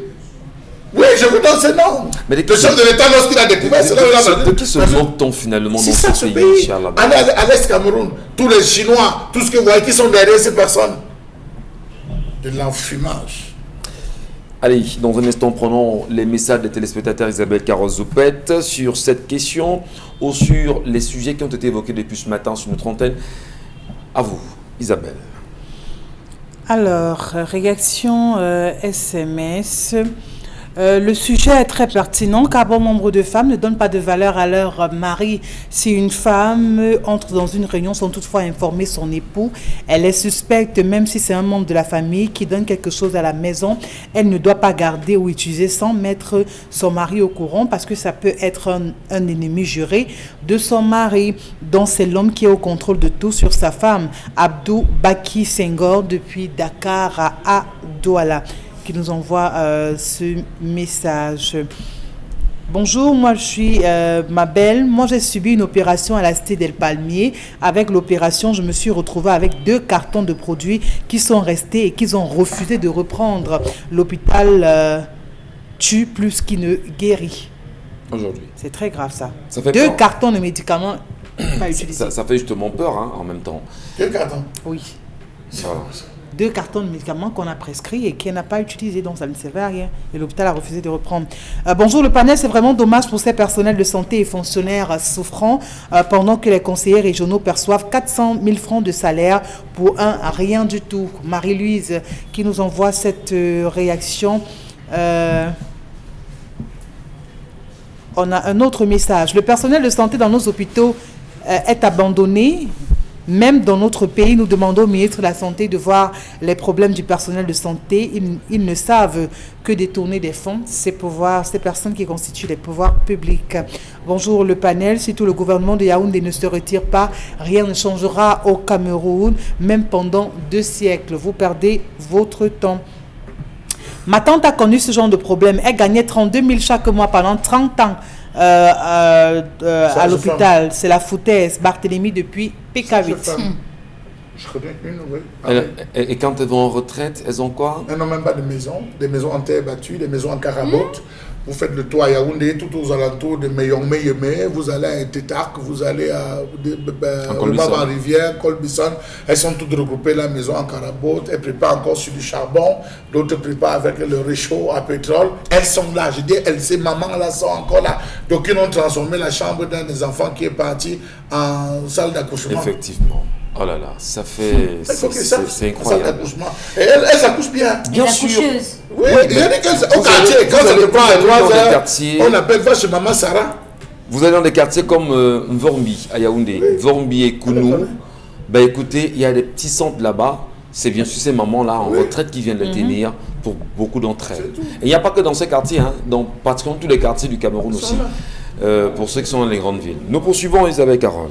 Autre réaction SMS. Le Covid n'a pas trouvé sa place au Cameroun, sinon ils allaient déjà finir avec nous tous. Moi, j'attends rien de l'État camerounais parce que tous sont responsables de ce qui se passe dans ce pays. Autre message. Bonjour le Zénith, je pense que cette femme a déjà beaucoup fait en informant son époux qu'elle a bouffé sa tontine et elle lui a même dit le montant. En ce qui me concerne, c'est mon argent et ce n'est pas obligé de le montrer à mon mari. Vous êtes d'accord avec ça? Trésor depuis la ville de Melon. Vous êtes d'accord avec ça, Benjamin? Non, je ne peux pas être d'accord avec ça. Je peux pas être d'accord avec ça. Je pense qu'on le disait tout à l'heure, c'est le mari qui est au sommet de tout là. Donc, on ne peut pas venir dire à son mari que je suis dans une réunion, je vais bouffer, ça va donner 500 000 francs. Et après, quand tu bouffes les 500 000 francs, on ne sait pas où c'est passé. Quand on te pose la question, tu dis c'est ton argent. Parce que c'est toi qui cotisais. Mais j'imagine vous, madame, votre mari est dans une cotisation, effectivement. Il y a un projet, forcément, je vais dire, je sais pas, de maison, oui, de toiture à finaliser. Et il ne vous dit pas qu'il est dans une cotisation. Quand il a l'argent, vous faites comment à la maison? Vous ne demanderez pas de l'argent est sorti? Qui ne vous a pas dit? Voilà. Oui, mais il vous dit j'ai fait une réunion. Et vous demandez quand même, tu as fait une réunion, tu ne m'as pas dit, vous ne direz pas, vous ne vous poserez pas ces questions. C'est ça que je dis, Michel, tout dépend de la structure de chaque couple. Il y a des couples, même quand madame va pour acheter le savon, il dit chérie, comme tu m'en vas à la boutique pour faire telle chose. Il y a des couples où la communication n'est pas assez poussée. Donc la dame estime, si son mari n'en parle pas, il ne dit rien, il ne participe pas, il n'est pas à l'écoute, il ne s'immisce pas dans ce qu'elle fait. Alors pour elle, elle branle tout simplement quand elle s'arrête là. Essayez de dire à votre femme à la maison que vous faites une cotisation qui va donner 5 millions, par exemple. Dites-lui que je vais bouffer ça en décembre. Décembre passe au soir du 31 décembre, vous ne lui avez rien dit. Attendez ce qui va se passer à partir du 1er janvier. Tu ne m'as rien dit. Voilà. Donc, parce qu'elle a déjà fait des projets sur votre argent. Elle a déjà des projections On là-dessus. parle de Non, votre mais parce épouse. que quand vous faites des Je veux cotisations, dire c'est ceci. pour un but. Mais on parle de votre épouse Attendez, aussi. attendez, je suis en train de... Attendez. C'est pas pour Ah non, avoir là, vous voyez l'association. que... Là, maintenant, c'est... Écoutons-nous, écoutons-nous. Non, écoutons-nous. Écoutons-nous. C'est la même chose. Quand vous dialoguez, quand c'est un couple qui dialogue, qui communique, le projet, c'est pour la famille. Ça veut dire que si la femme fait une tontine, c'est pour l'intérêt de la famille. Pareil pour l'homme. Donc, quand un monsieur vient dire à son épouse, attention, je fais une tontine avec Charles Hamel, qui donne 2 millions. Il y a une autre que je fais avec Michel Gatou qui donne 3 millions. La femme, elle note. Elle note. Elle calcule. Si au bout de cette tontine-là, Charles Hamel ou bien l'homme ne vient pas dire à son épouse que voilà la tontine que je faisais, ça a produit ceci, voici ceci. Attention, ça va créer des grabuges. Ça va faire des grabuges. Donc, moi, la femme qui dit c'est parce que c'est mon argent, j'ai cotisé. Ah non, à partir du moment où vous êtes sur le toit de l'homme, c'est plus votre argent. Très bien. C'est d'abord l'argent de l'homme même. Karine, on ne savait réagir. Je ne suis pas dans ce sillage. Je suis pas dans ce sillage-là parce que je me dis quand même que lorsque vous êtes en couple, que vous partagez un certain nombre de choses, vous n'allez pas dire à votre femme que vous cotisez juste pour le plaisir de le dire. Vous le faites parce que vous avez un objectif. Ce n'est pas Effectivement. pour que après on retire cet argent pour aller encore mettre à la banque. Non. Du tout. On fait une cotisation parce qu'on a un but. Soit on veut acheter un terrain, soit on veut construire une maison, soit on veut épargner pour les études des enfants. Il y a un but. Parfait. C'est pourquoi quand vous le dites, c'est pour réfléchir ensemble sur la procédure à adopter au moment où l'argent sera là. Ça fait que quand vous bouffez là, on ne réfléchit pas qu'on va faire quoi avec l'argent. Là, dans les exemples aujourd'hui, c'est comme si quand la femme a cotisé son argent, elle Elle savait pas ce qu'elle devait faire avec. Elle a réfléchi que bon, je vais faire ça avec. Non. Mais qu'est-ce qui Avant empêche cette avant femme de dire à son mari au avant de début, cotiser, vous avez qu'est-ce un qui objectif. voilà ce que je veux faire avec cet argent? Le problème que j'ai avec cette femme, c'est que elle a déjà donné l'information dès le départ. Il fallait qu'elle finisse. Parce que pour une femme qui ne veut pas te donner l'argent ou qui ne veut même pas te montrer l'argent, je ne te dis même pas. Est-ce que l'on n'a pas été assez Je ne te dis participatif pas, tu en ne laissant sauras la femme pas. aller en permanence à la réunion sans pourtant l'inquiéter? Effectivement, c'est pour cela que j'ai dit que l'homme il a faute dès le départ. Mais est-ce qu'il n'a pas été participatif parce que peut-être qu'il ne donne pas de l'argent comme Isabelle Carotte tout à l'heure préconisait, mais il vous laisse quand même y aller. Mais faire une réunion. après, il y a les hommes qui ne s'intéressent pas. Que vous lui dites ou que vous ne lui disiez pas, il ne sera pas intéressé. Est-ce que c'est donc raisonnable? Il ne peut pas savoir là où vous avez mis cet argent. Il peut ne pas être intéressé par l'argent même en question, l'argent lui-même, mais il va être intéressé par la nature de la réunion. Alors, Charles Hamel voudrait justement faire une petite virgule sur la question pour qu'on puisse mieux évoluer. Monsieur Michel Gacho, vraiment, il y a une chose que les gens doivent comprendre. Dire que ce qui entre dans la maison doit avoir l'approbation de l'homme. Ça veut dire que ce n'est pas qu'on laisse dehors. Quand la femme a perçu son argent, elle rentre à la maison et dit Massanda, voilà les 500 000 que je t'ai dit. J'ai quand même prévu faire ça. J'ai prévu faire ça. Ouais. J'ai prévu faire ça. Avant même qu'on ne commence, Il y a j'avais le même programme, déjà c'est ça. engagé. Il y avait déjà le programme Massanda. À moins que tu aies quelque chose d'autre que tu penses Voilà. qu'on peut faire là-dessus. L'homme va dire, ok, d'accord, si tu as déjà vu, vas-y, Il y a pas de va problème. faire. On peut voir le sourire de ma voisine. Elle est toujours en train de sourire parce qu'elle est... Parce qu'on sait très bien comment les hommes sont. On sait On très bien comment les hommes sont. Si l'homme se plaint, on dit parce qu'il avait besoin d'avoir une main mise sur cet argent. Vous transformez... Pourquoi elle a fait un compte rendu? Comprenons-nous, nous parlons quand Isabelle même Carole, des ne personnes. transformez pas votre maison en un Texas où chaque fenêtre est le livre Non, net. elle l'a Parce que fait. là, elle va sortir comment? Elle Non. a fait un compte Et lui rendu. dites-lui que voilà ça. C'est ce qu'elle a fait. Non, elle n'a pas présenté. Elle Ça, lui a c'est dit une en lui bonne disant théorie de- qu'elle a déjà fait ce qu'elle avait à faire. C'est du mépris, c'est de la condescendance, c'est une insulte et je peux le dire qu'elle devrait être traitée comme telle. Parfois même, vous avez l'idée du prêt, hein, c'est-à-dire que vous dites que voici l'argent que j'ai bouffé de la réunion, là, si tu peux me prêter ça, je voulais faire telle chose avec. Par exemple, Tu parce que fais- dans l'argent de la tontine, là, il y a l'argent de la ration. Voilà. Il y a l'argent de ma ration dedans. Évidemment. Ah bon? Oui, il y a l'argent de ma ration. Ah, Michel, tu vois dans les Il y a l'argent de ma ration. Comment ça va pour se retrouver dans ma tontine l'argent de ration? Au contraire, c'est même toi qui me dois. Parce que moi, je conseille. Non. Au contraire, c'est monsieur qui doit la femme parce qu'elle est tout le temps en train de compléter pour pouvoir faire des repas. Elle complète. Vraiment, Elle oui. complète. Elle Oui. complète et elle le fait au quotidien. D'accord. Merci beaucoup. Je vais faire le marché pour toi. Tu vas dire que oh, le quoi, que ma ration ne souffre de. Finalement, la femme veut même quoi? Elle a besoin d'un mari qui soit là, qui soit posé, calme et attentionné. Merci beaucoup. Merci à tous. L'argent et la femme. On va poursuivre avec d'autres messages très rapidement. Isabelle Carole. D'accord. Concernant la colère de Charles Hamel, ce pays est une curiosité mondiale. La santé, tout comme l'éducation, sont les plus négligés par ce gouvernement. Et c'est fait exprès pour clochardiser le corps de santé ainsi que celui de l'éducation. C'est Basile Douglas qui signe cette réaction. Autre message. Bonjour à vous. Quand le ministère de la Santé même voyage pour aller se faire soigner, ça veut dire que lui-même n'a pas confiance à ses hôpitaux. Vous écoutons. Tous voyagent. Voilà. Il n'y a pas que le ministre de la Santé. Non, mais c'est vous qui êtes à la tête d'un département. Voilà, je suis d'accord. Si lui déjà voyage. Je suis d'accord avec le téléspectateur. Ce qu'il dit, il faut le dire. L'ancien ministre de la Santé avait un problème au doigt dans ce pays. Il est le ministre de la Santé du Cameroun. Il a un problème au doigt. Et il choisit d'aller se faire soigner en Suisse. Voilà. Ça, c'est au Cameroun. Curiosité planétaire. Peut-être qu'il est suisse. Vous savez, incroyable. J'ai discuté avec un médecin face à cette colère. Il m'a fait comprendre que M. Charles Hamel, une consultation d'un patient, c'est 45 minutes. Une bonne consultation, c'est 45 minutes. Vous entrez, on vous fait même le thé, vous buvez. On commence par comment tu as dormi, comment va ton foyer, tu manges bien. Beaucoup arrivent à l'hôpital, M. Michel Ngatu, ils sont pas malades. C'est-à-dire développent des symptômes, c'est peut-être une colère avec la femme parce qu'il a le stress, sa femme ne le maintient, puis il développe certaines pathologies. Il arrive à l'hôpital, 45 minutes de discussion, d'échange, après on se rend compte qu'il n'a rien. Voilà. Mais ici, on vous consulte à combien? On est pressé. C'est 15 minutes. 15 minutes. 15 minutes. 15 minutes. Tu as mal où? Merci. Tu as mal où? Ça a commencé quand tu as pris quoi à la maison? Tu as pris quoi à la maison? Allez, on va marquer une pause. On va marquer bien sûr une pause à l'instant sur notre antenne, madame, messieurs. Comme vous le savez, le temps qui nous tient bien évidemment à la gorge pour qu'on puisse mieux évoluer dans cette édition avec 10-12, le Zénith, votre talk show qui chaque jour entre 10h et 12h vous accompagne véritablement. Quand Stylamine s'installe, comme c'est le cas chaque jour avec le concept Salaka. Et cette fois-ci, il vient encore nous parler de 1001 tapis. Consti, bonjour et bienvenue.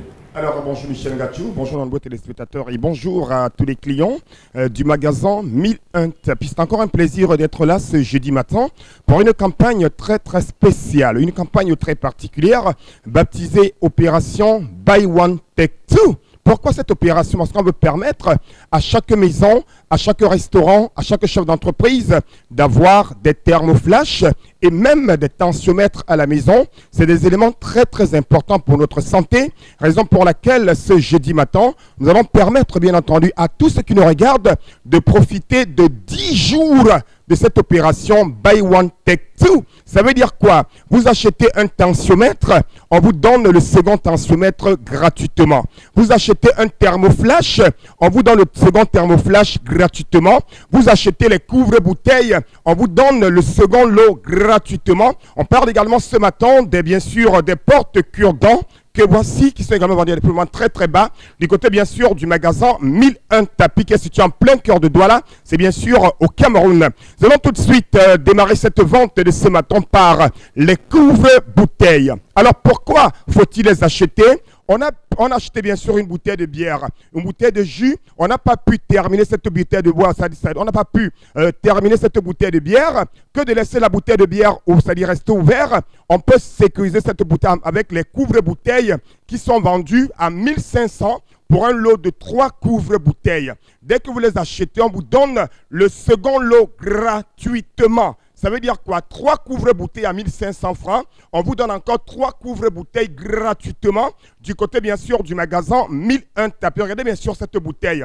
Au-dessus, c'est le couvre-bouteille. Quel que soit, dès que c'est là, ça ne se verse jamais. Voilà donc les couvre-bouteilles en vente au magasin 1001 tapis. Vous avez ce lot à 1500. Vous achetez ce lot. On vous donne le second lot gratuitement. Ça se passe au magasin 1001 tapis. À côté bien sûr des couvre-bouteilles, on parle également des tensiomètres.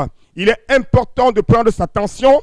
Il est important de contrôler sa tension de temps en temps, raison pour laquelle le concept Salaka vous permet d'acheter un tensiomètre de qualité, un tensiomètre d'origine. Vous l'avez à 39 000 francs, un tensiomètre avec 1 an de garantie. Il est de qualité. il est d'origine. Je le recommande à tous nos téléspectateurs. C'est important de prendre sa température. Il est important de connaître quelle est ma température, quelle est ma tension. Et aujourd'hui, pour prendre la tension, c'est avec un tensiomètre vendu à 39 000 francs. Dans le cadre de tous les accessoires, vous achetez un tensiomètre à 39 000 francs. On vous donne le second tensiomètre gratuitement. C'est l'opération Buy One Take Two. Un tensiomètre acheté, le second vous est offert gratuitement au magasin Mille Tapis. Le tensiomètre à 39 000 francs avec 1 an de garantie. Ce n'est pas la baba, c'est la popo que nous vendons au magasin Mille Tapis. Et en ce jour, un tensiomètre acheté, le second vous est offert gratuitement. À côté, bien sûr, des temps, on parle également de cet appareil qui permet de prendre la tension, c'est-à-dire de prendre la température, c'est le thermoflash.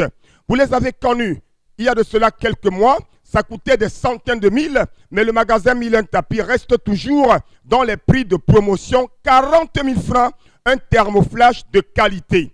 40 000 francs, un thermoflash d'origine. Et quand vous achetez un thermoflash, on vous donne le second gratuitement. Retenez tout simplement que c'est l'opération Buy One Take Two. Du côté, bien sûr, du magasin 1001 Tapis qui sont en plein de Douala. Vous avez besoin d'un tensiomètre, d'un thermoflash, des couvre-bouteilles et tout ce qu'il y a au magasin 1001 Tapis. Appelez tout simplement le concept Salaka et passez votre commande. En ce moment, je recommande les tensiomètres à tout un chacun, chers téléspectateurs. Je recommande les thermoflash, les entreprises, c'est-à-dire les particuliers, les restaurants, les maisons. Chacun devrait avoir un thermoflash à la maison. Chacun devrait avoir un tensiomètre à la maison. Ne soyez pas surpris par la tension. Commencez dès à présent à prendre votre tension étant à la maison, étant au bureau et surtout qu'un tensiomètre avec tous les accessoires, avec 1 an de garantie à 39 000 francs. Le second vous est offert gratuitement. C'est l'opération Buy One Take Two. Les thermoflash, que ce soit pour les industries, que ce soit pour les particuliers, que ce soit pour les restaurants, que ce soit pour les commissariats, les gendarmeries, le thermoflash à 40 000 francs.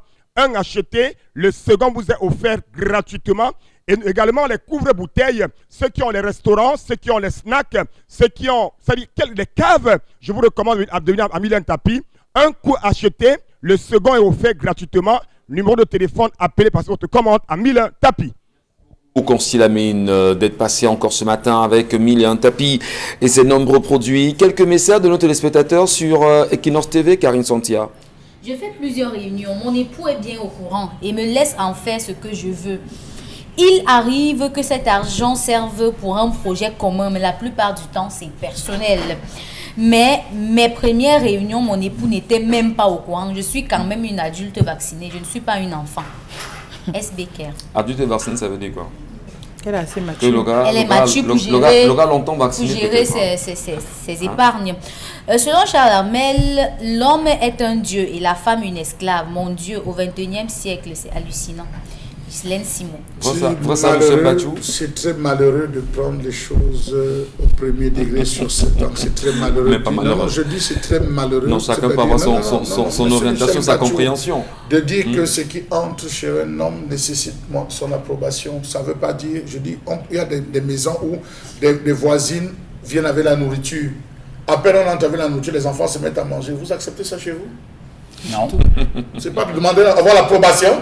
Ouais. Mais comment est-ce qu'on veut comprendre quelqu'un quand on dit que ce qui doit sortir de la maison, ce qui est dans la maison est la propriété de la famille, ça demande nécessité d'approbation. Même la machette.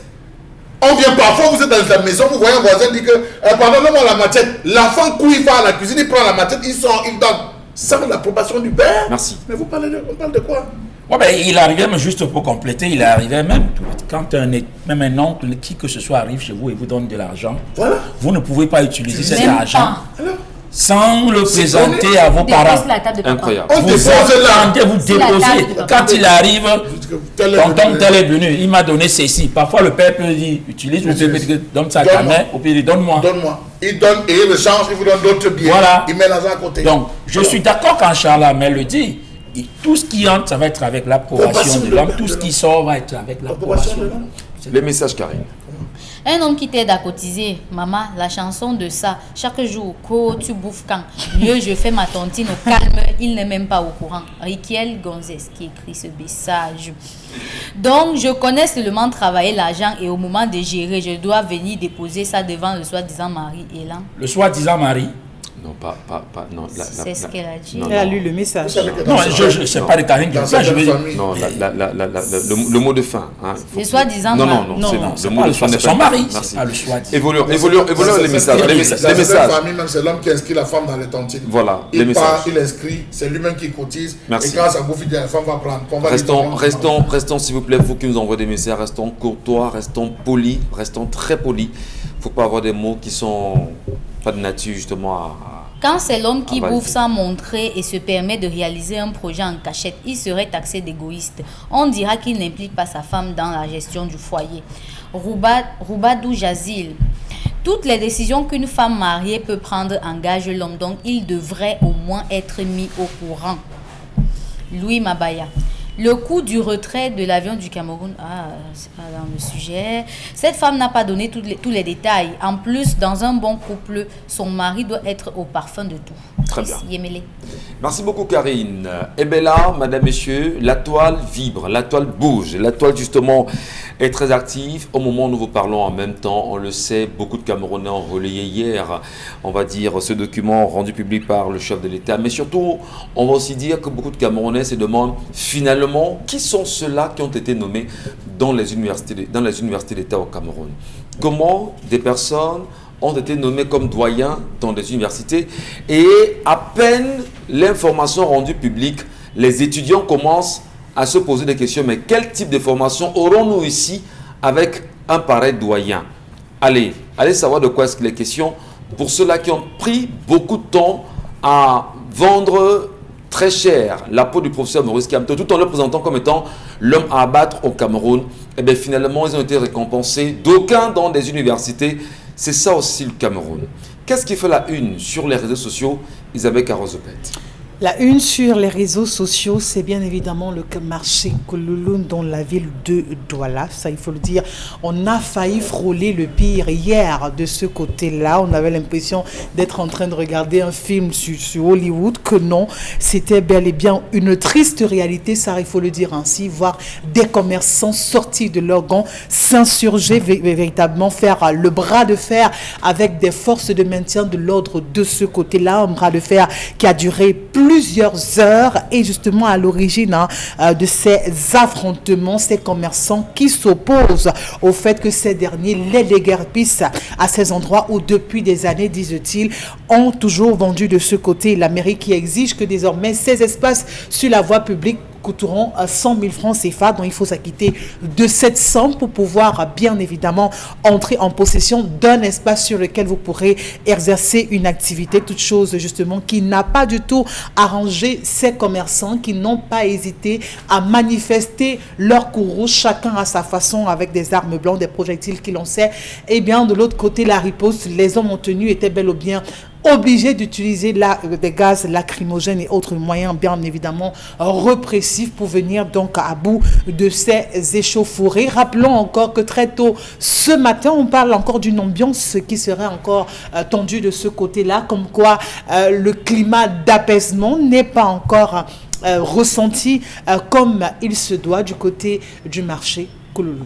Alors, il faut bien se dire qu'à l'origine, vous avez déjà rappelé, Isabelle Carole Zopet, il y a un réel problème de vente de places au marché Koulouloun à Douala. Précisément, il faut qu'on se comprenne. Pas seulement là-bas aussi même. Hein. Oui, non, puisqu'on parle de Koulouloun ce matin. Oui. Il faut déjà dire que la mairie de Douala 2e sait exactement ce qui se passe là-bas comme problème. La maire Denise Fampou a choisi pour elle de rentrer dans ce qu'on appelle l'hygiène et la salubrité, déguerpir ces derniers justement qui occupent à la fois la chaussée, le trottoir, etc. Eh bien, ignorant quand même qu'il y a des personnes qui ont payé ces places à hauteur de 100 000 francs au départ, puisque pour elle, l'objectif était de dire, vous payez 100 000 francs, sachant que ce sera impossible pour eux, eh bien, ils se sont dit, nous on va le faire. Et ils ont payé les 100 000. Après avoir payé les 100 000, on vient les déguerpir et de la manière la plus violente aujourd'hui. On a envie de comprendre, Charles Amembatou. Allez, on vous dit, payez. d'aucuns passent quand même payer et le lendemain vous dire déguerpissez. C'est quoi ce régime?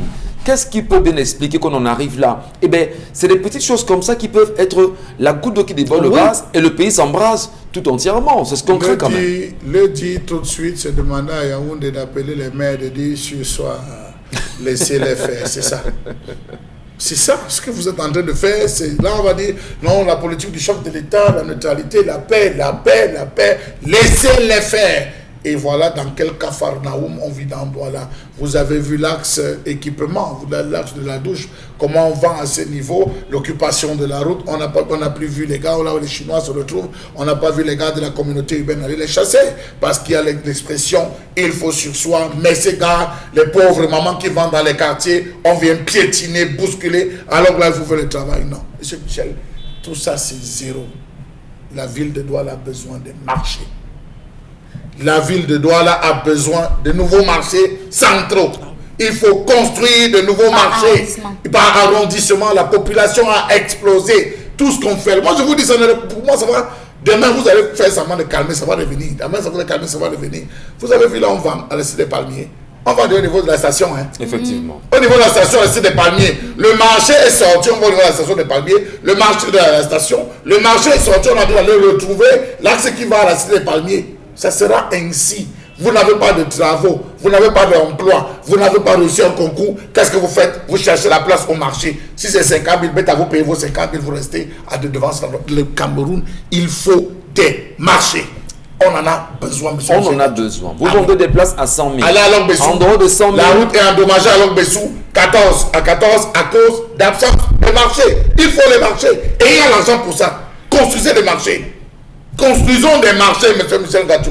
Il n'y en a pas. Est-ce qu'à Douala deuxième, justement, il y a encore les pour construire un marché, Benjamin? Mais si les gens viennent à Douala deuxième, c'est parce que le seul marché, c'est à Douala deuxième. C'est tout. Si vous aviez un marché à Douala premier, à Douala 3, à Douala 5, tout le monde ne devrait pas converger vers le marché central ou bien le marché Nkololo. C'est justement parce que c'est l'unique grand marché. Vous êtes à Souza, vous voulez dépanner le téléphone, vous allez où? C'est pas un troisième. C'est la même chose à Mopi. Alors ça même pour passer un Mopi pareil. Alors c'est compliqué. Donc moi, la solution, comme le dit Charles, c'est la construction des marchés. Et ce que madame la maire fait là, c'est vouloir le beurre, l'argent du beurre et tout ça. Non, son rôle c'est des gapilles. Vous avez déjà... C'est des gapilles pour les jeunes. Doit les propre. Libérer les... Entre-temps, qui a perçu les 100 000 francs. Ceux qui ont perçu les 100 000 francs. Ils ont perçu les 100 000 francs, c'est qui? C'est la communauté humaine. Alors, c'est la communauté humaine qui on restitue les 100 000 francs donc. Pourquoi on a l'argent? Je pense donc qu'ils devaient travailler en synergie. Donc, madame la maire de Douala 2 et le maire doivent s'entendre pour gérer ces commerçants-là. Parce que quelqu'un qui n'a même pas pour capital déjà 100 000 francs, qui se bat, peut-être va dans une tontine, comme on a parlé tout à l'heure, acheter 100 000 francs pour venir s'offrir une place, investir, et que vous venez le déguerpir. Déjà, il faut qu'il rembourse les 100 000 francs en réunion, il faut qu'il... C'est compliqué.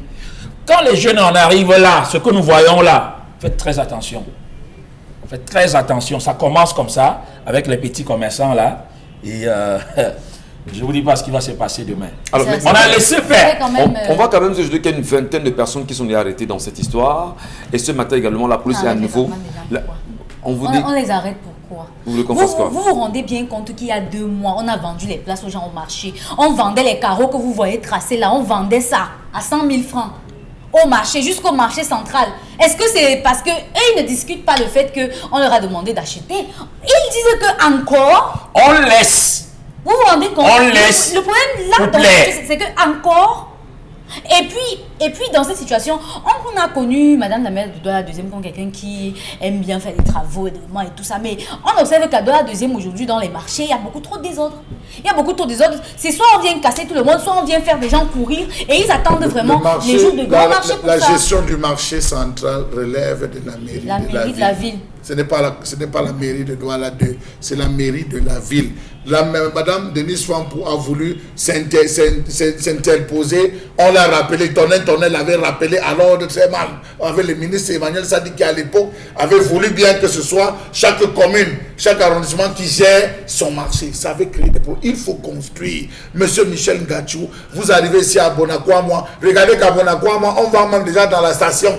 On On va même déjà jusqu'à Lorraine, la station La Brocante est venue entrer. Mais disons-nous les vérités. Il devrait s'asseoir et dire il faut des marchés. On dit Douala premier, un marché central, Douala 2, un marché central, Douala 5, un marché central, Douala. Mais regardez que les privés sont entrés dans cette affaire des marchés. Regardez dans toute la ville, les privés sont entrés. Jusque-là, on n'a pas réussi à résorber le problème.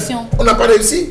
Autre Mais sujet. moi, c'est une préoccupation parce qu'au-delà du fait qu'on pose la problématique ou encore la solution selon laquelle il faut construire des marchés, moi je pense qu'il y a une mauvaise politique qui est exécutée dans les marchés. Je m'explique. Parfois, vous arrivez dans un marché, je prends le cas du marché Nidédo, il n'y a même pas moyen de circuler sur la chaussée, mais rentrer dans le marché. Il y a le vide. C'est vide. Parce que Et il y a des boutiques qui ne sont même pas occupées. Dans le marché. Dans le marché. C'est dans quel cas? Non, attendez, permettez. Dans le marché pour voir. Permettez-moi de dire, il y a des boutiques qui ne sont pas occupées. Quand vous entrez dans le marché, la même effervescence que vous avez vécue vraiment sur le trottoir n'est pas la même à l'intérieur. Ouais. Ça veut dire que l'affluence se trouve simplement à l'extérieur du marché. Comme pour dire quoi? Tout le monde veut vendre à la chaussée. En bordure de route. Tout le monde veut être en bordure de route. Vous avez la police municipale. Tous les commerçants, Vous avez permettez, la police municipale, non? tous les commerçants veulent vendre en bordure de route. Donc même s'il faut construire des marchés ou faut quoi que ce soit, on doit revoir la politique des espaces marchands. On doit pouvoir éduquer ces commerçants et les clients. Parce que dites-vous bien, si les marchés ou encore si les boutiques sont occupées à l'intérieur, si on empêche des gens de vendre sur le trottoir, automatiquement vous aurez l'obligation de pouvoir rentrer dans les marchés.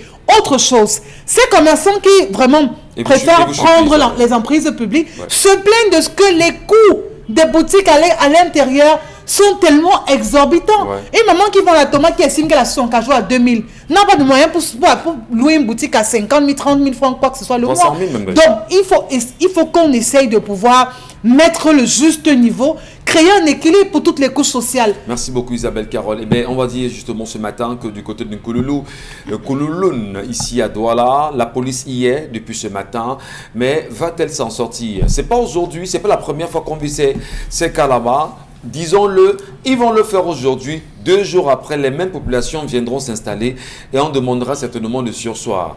Alors qu'il y a un problème fondamental dont il faut trouver des solutions. Autre sujet, Isabelle Carozopé. Autre sujet, c'est cette vidéo devenue virale qui a fait le tour de la toile et au plus d'un, où encore tout le monde était unanime sur cette indignation parce que revêt cette vidéo où bel et bien on voit un homme justement venir dans un établissement scolaire pour régler son contentieux avec son épouse. Vous pouvez donc voir en image, c'est une avec vidéo amateur, épouse allez dire. C'est une vidéo amateur, ça il faut le préciser. On voit bien comment le mari tient sa femme par les cheveux. Michel Ngachou. Et quand on écoute la vidéo, il dit « Je suis son mari, j'ai des droits sur elle ». Une phrase qui révolte plus d'un. Parce que là, il faut bien préciser qu'elle est à l'école, dans un établissement scolaire primaire, en train de donner cours. Et c'est en pleine salle de classe qu'il vient arrêter cette dame. Les raisons pour lesquelles il est arrivé jusque-là n'ont pas pu être connues jusqu'ici. On a des maîtresses tout autour qui tentent vraiment tant bien que mal de lui dire vous n'êtes ni au bon endroit ni au bon moment, est-ce que vous faites, peu importe ce qu'elle a pu poser comme acte, ne se fait pas. La violence justement conjugale ou encore la violence dans un couple, ce sont des choses proscrites, mais de voir de pareilles images, on se pose bien les questions, comment les hommes peuvent en arriver là. Heureusement il y en a sur ce plateau. Il n'y a pas que sur le plateau, il y a également il y en a qui nous regardent ce matin. Est-ce qu'il y a des hommes violents aujourd'hui dans cette société qui se reconnaissent dans l'attitude de cet homme? Est-ce que les femmes en réalité ne se sont pas... Et là, moi, je me plains encore des femmes. Vous allez me permettre. Je laisse souvent le dire. Laissez-moi parler. Laissez-moi parler. Voilà une femme qui est violentée. On ne voit pas les associations de femmes se lever. On ne voit pas les femmes justement s'organiser pour dire, pour revendiquer ce type d'acte et dire qu'il ne faudrait plus que ça se reproduise. On a l'impression que les femmes, pour elles, c'est normal. Elles se couchent, elles dorment. Ah ben, à qui mieux? Si c'est moi, demain, tant pis. Si c'est moi, c'est l'autre. Oh, mais c'est un problème. Qu'est-ce qui se passe dans cette société, Karine? Ces images-là, moi, je suis un homme, je ne permets pas. Mais pourquoi les femmes peuvent être silencieuses devant une situation comme celle-là? Il se passe que la société camerounaise est silencieuse devant tout. Parce que ce qui se passe au nord-ouest et au sud-ouest, ce n'est pas seulement les affaires des femmes. C'est une affaire nationale. La société camerounaise est silencieuse devant tout, et accuse la victime dans ce genre d'affaires. Parce que, s'il vous plaît, les commentaires que nous avons lus sur la toile, c'était genre, c'est sûr qu'elle a fait quelque chose. Son mari n'a pas fait ça pour rien. Est-ce qu'un homme peut venir faire les choses comme ça dans ton lieu de service? Est-ce que... Maintenant, on commence à poser les questions à la victime. La personne qui a commis l'acte, il est protégé. Il est protégé par je ne sais pas quoi, un machisme qui ne dit pas son nom, un sexisme qui explique bien que la femme doit souffrir comme ça. Maintenant, dans la situation de cette femme, moi je vous dis dans ces affaires-là, j'attends, je me calme, je reste silencieuse. Jusqu'à quand le moment où il me laisse pour se lever. Le bâton que je fais lire les enfants là, c'est ça que je l'attends. Je ne vais pas accuser quelque chose. Mais vous n'allez pas promouvoir la violence, je ne promeux pas la violence. Mais à un moment donné, est-ce que les images qu'on a ne sont pas suffisantes pour qu'elle puisse poursuivre ce monsieur devant les juridictions compétentes? Est-ce qu'elle a le même pouvoir que lui? Est-ce qu'elle a le même pouvoir que lui? Vous ne savez pas si c'est une administration civile, si c'est un procureur, si c'est...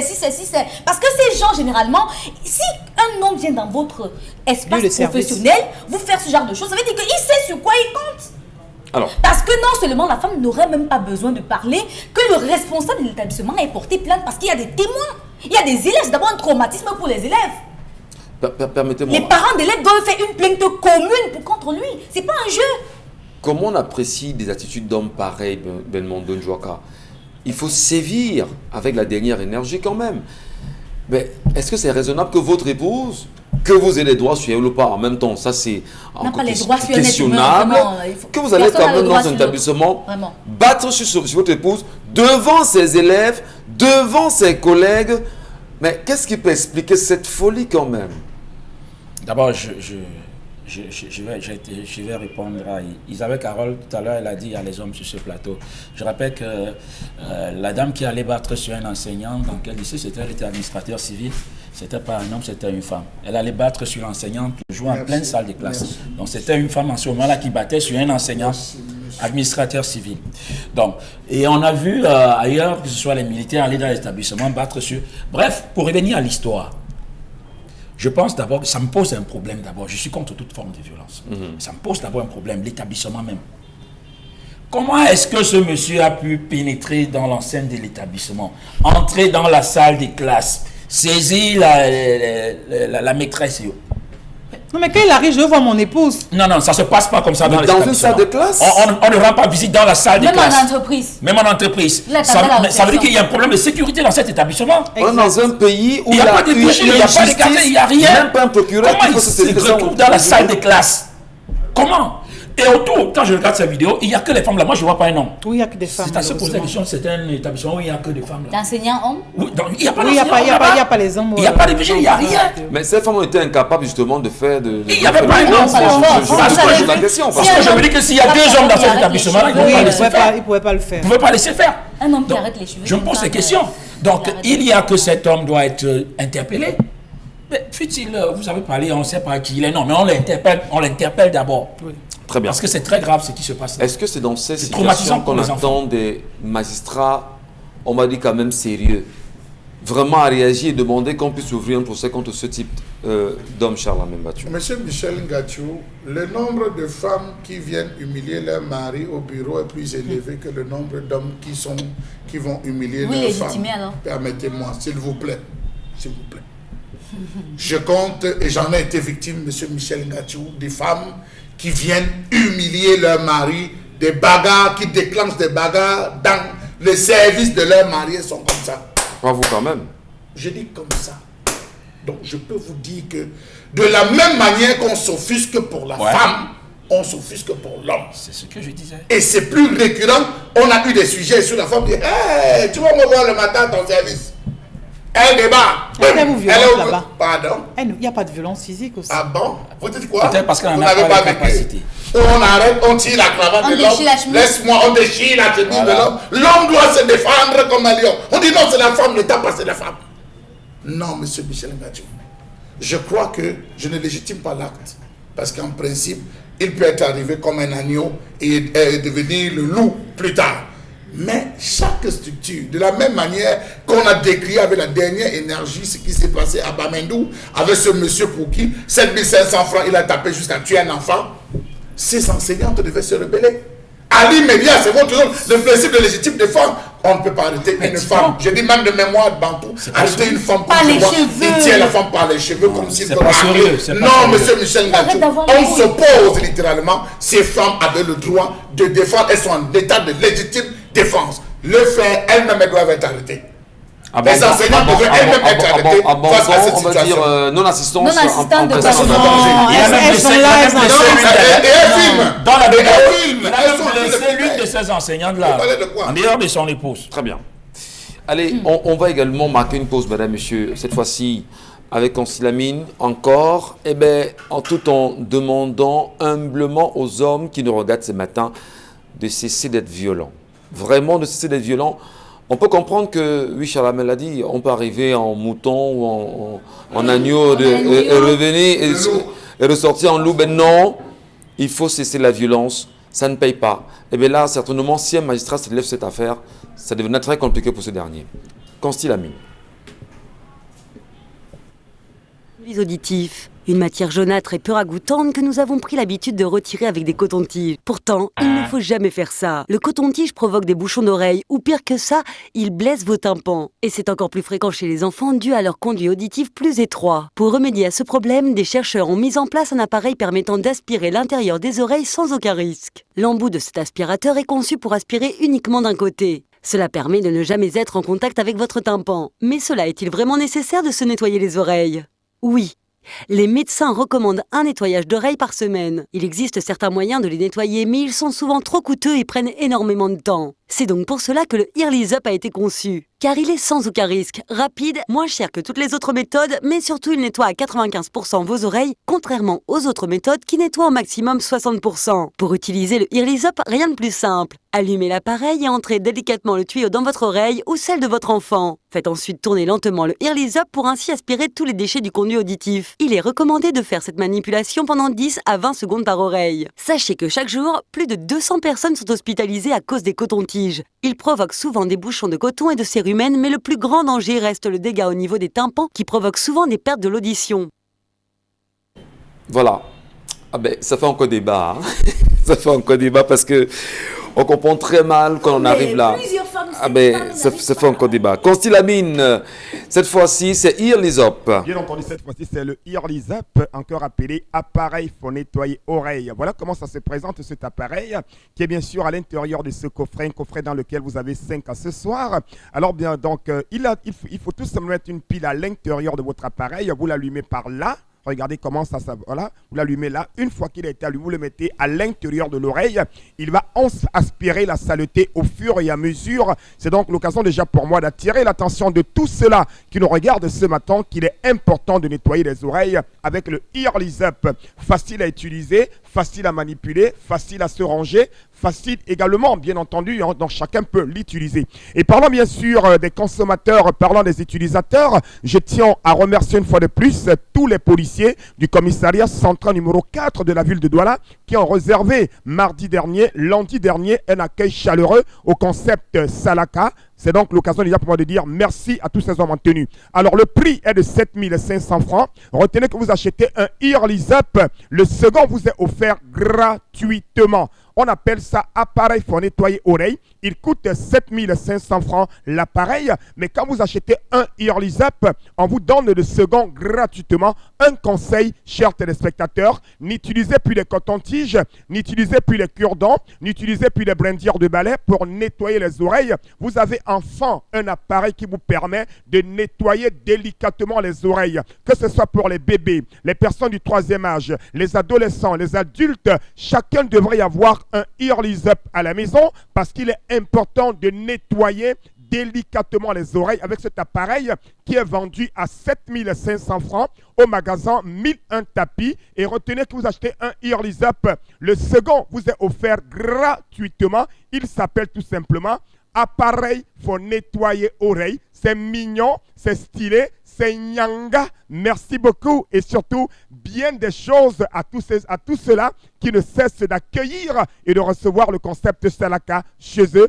Bonne fête une fois de plus par anticipation à toutes les mères qui nous regardent en ce moment. Le rendez-vous c'est ce dimanche pour la fête des mères. Et avant la fête des mères, il y a la promotion au magasin 1001 tapis. Merci beaucoup, Consil Lamine. Merci infiniment.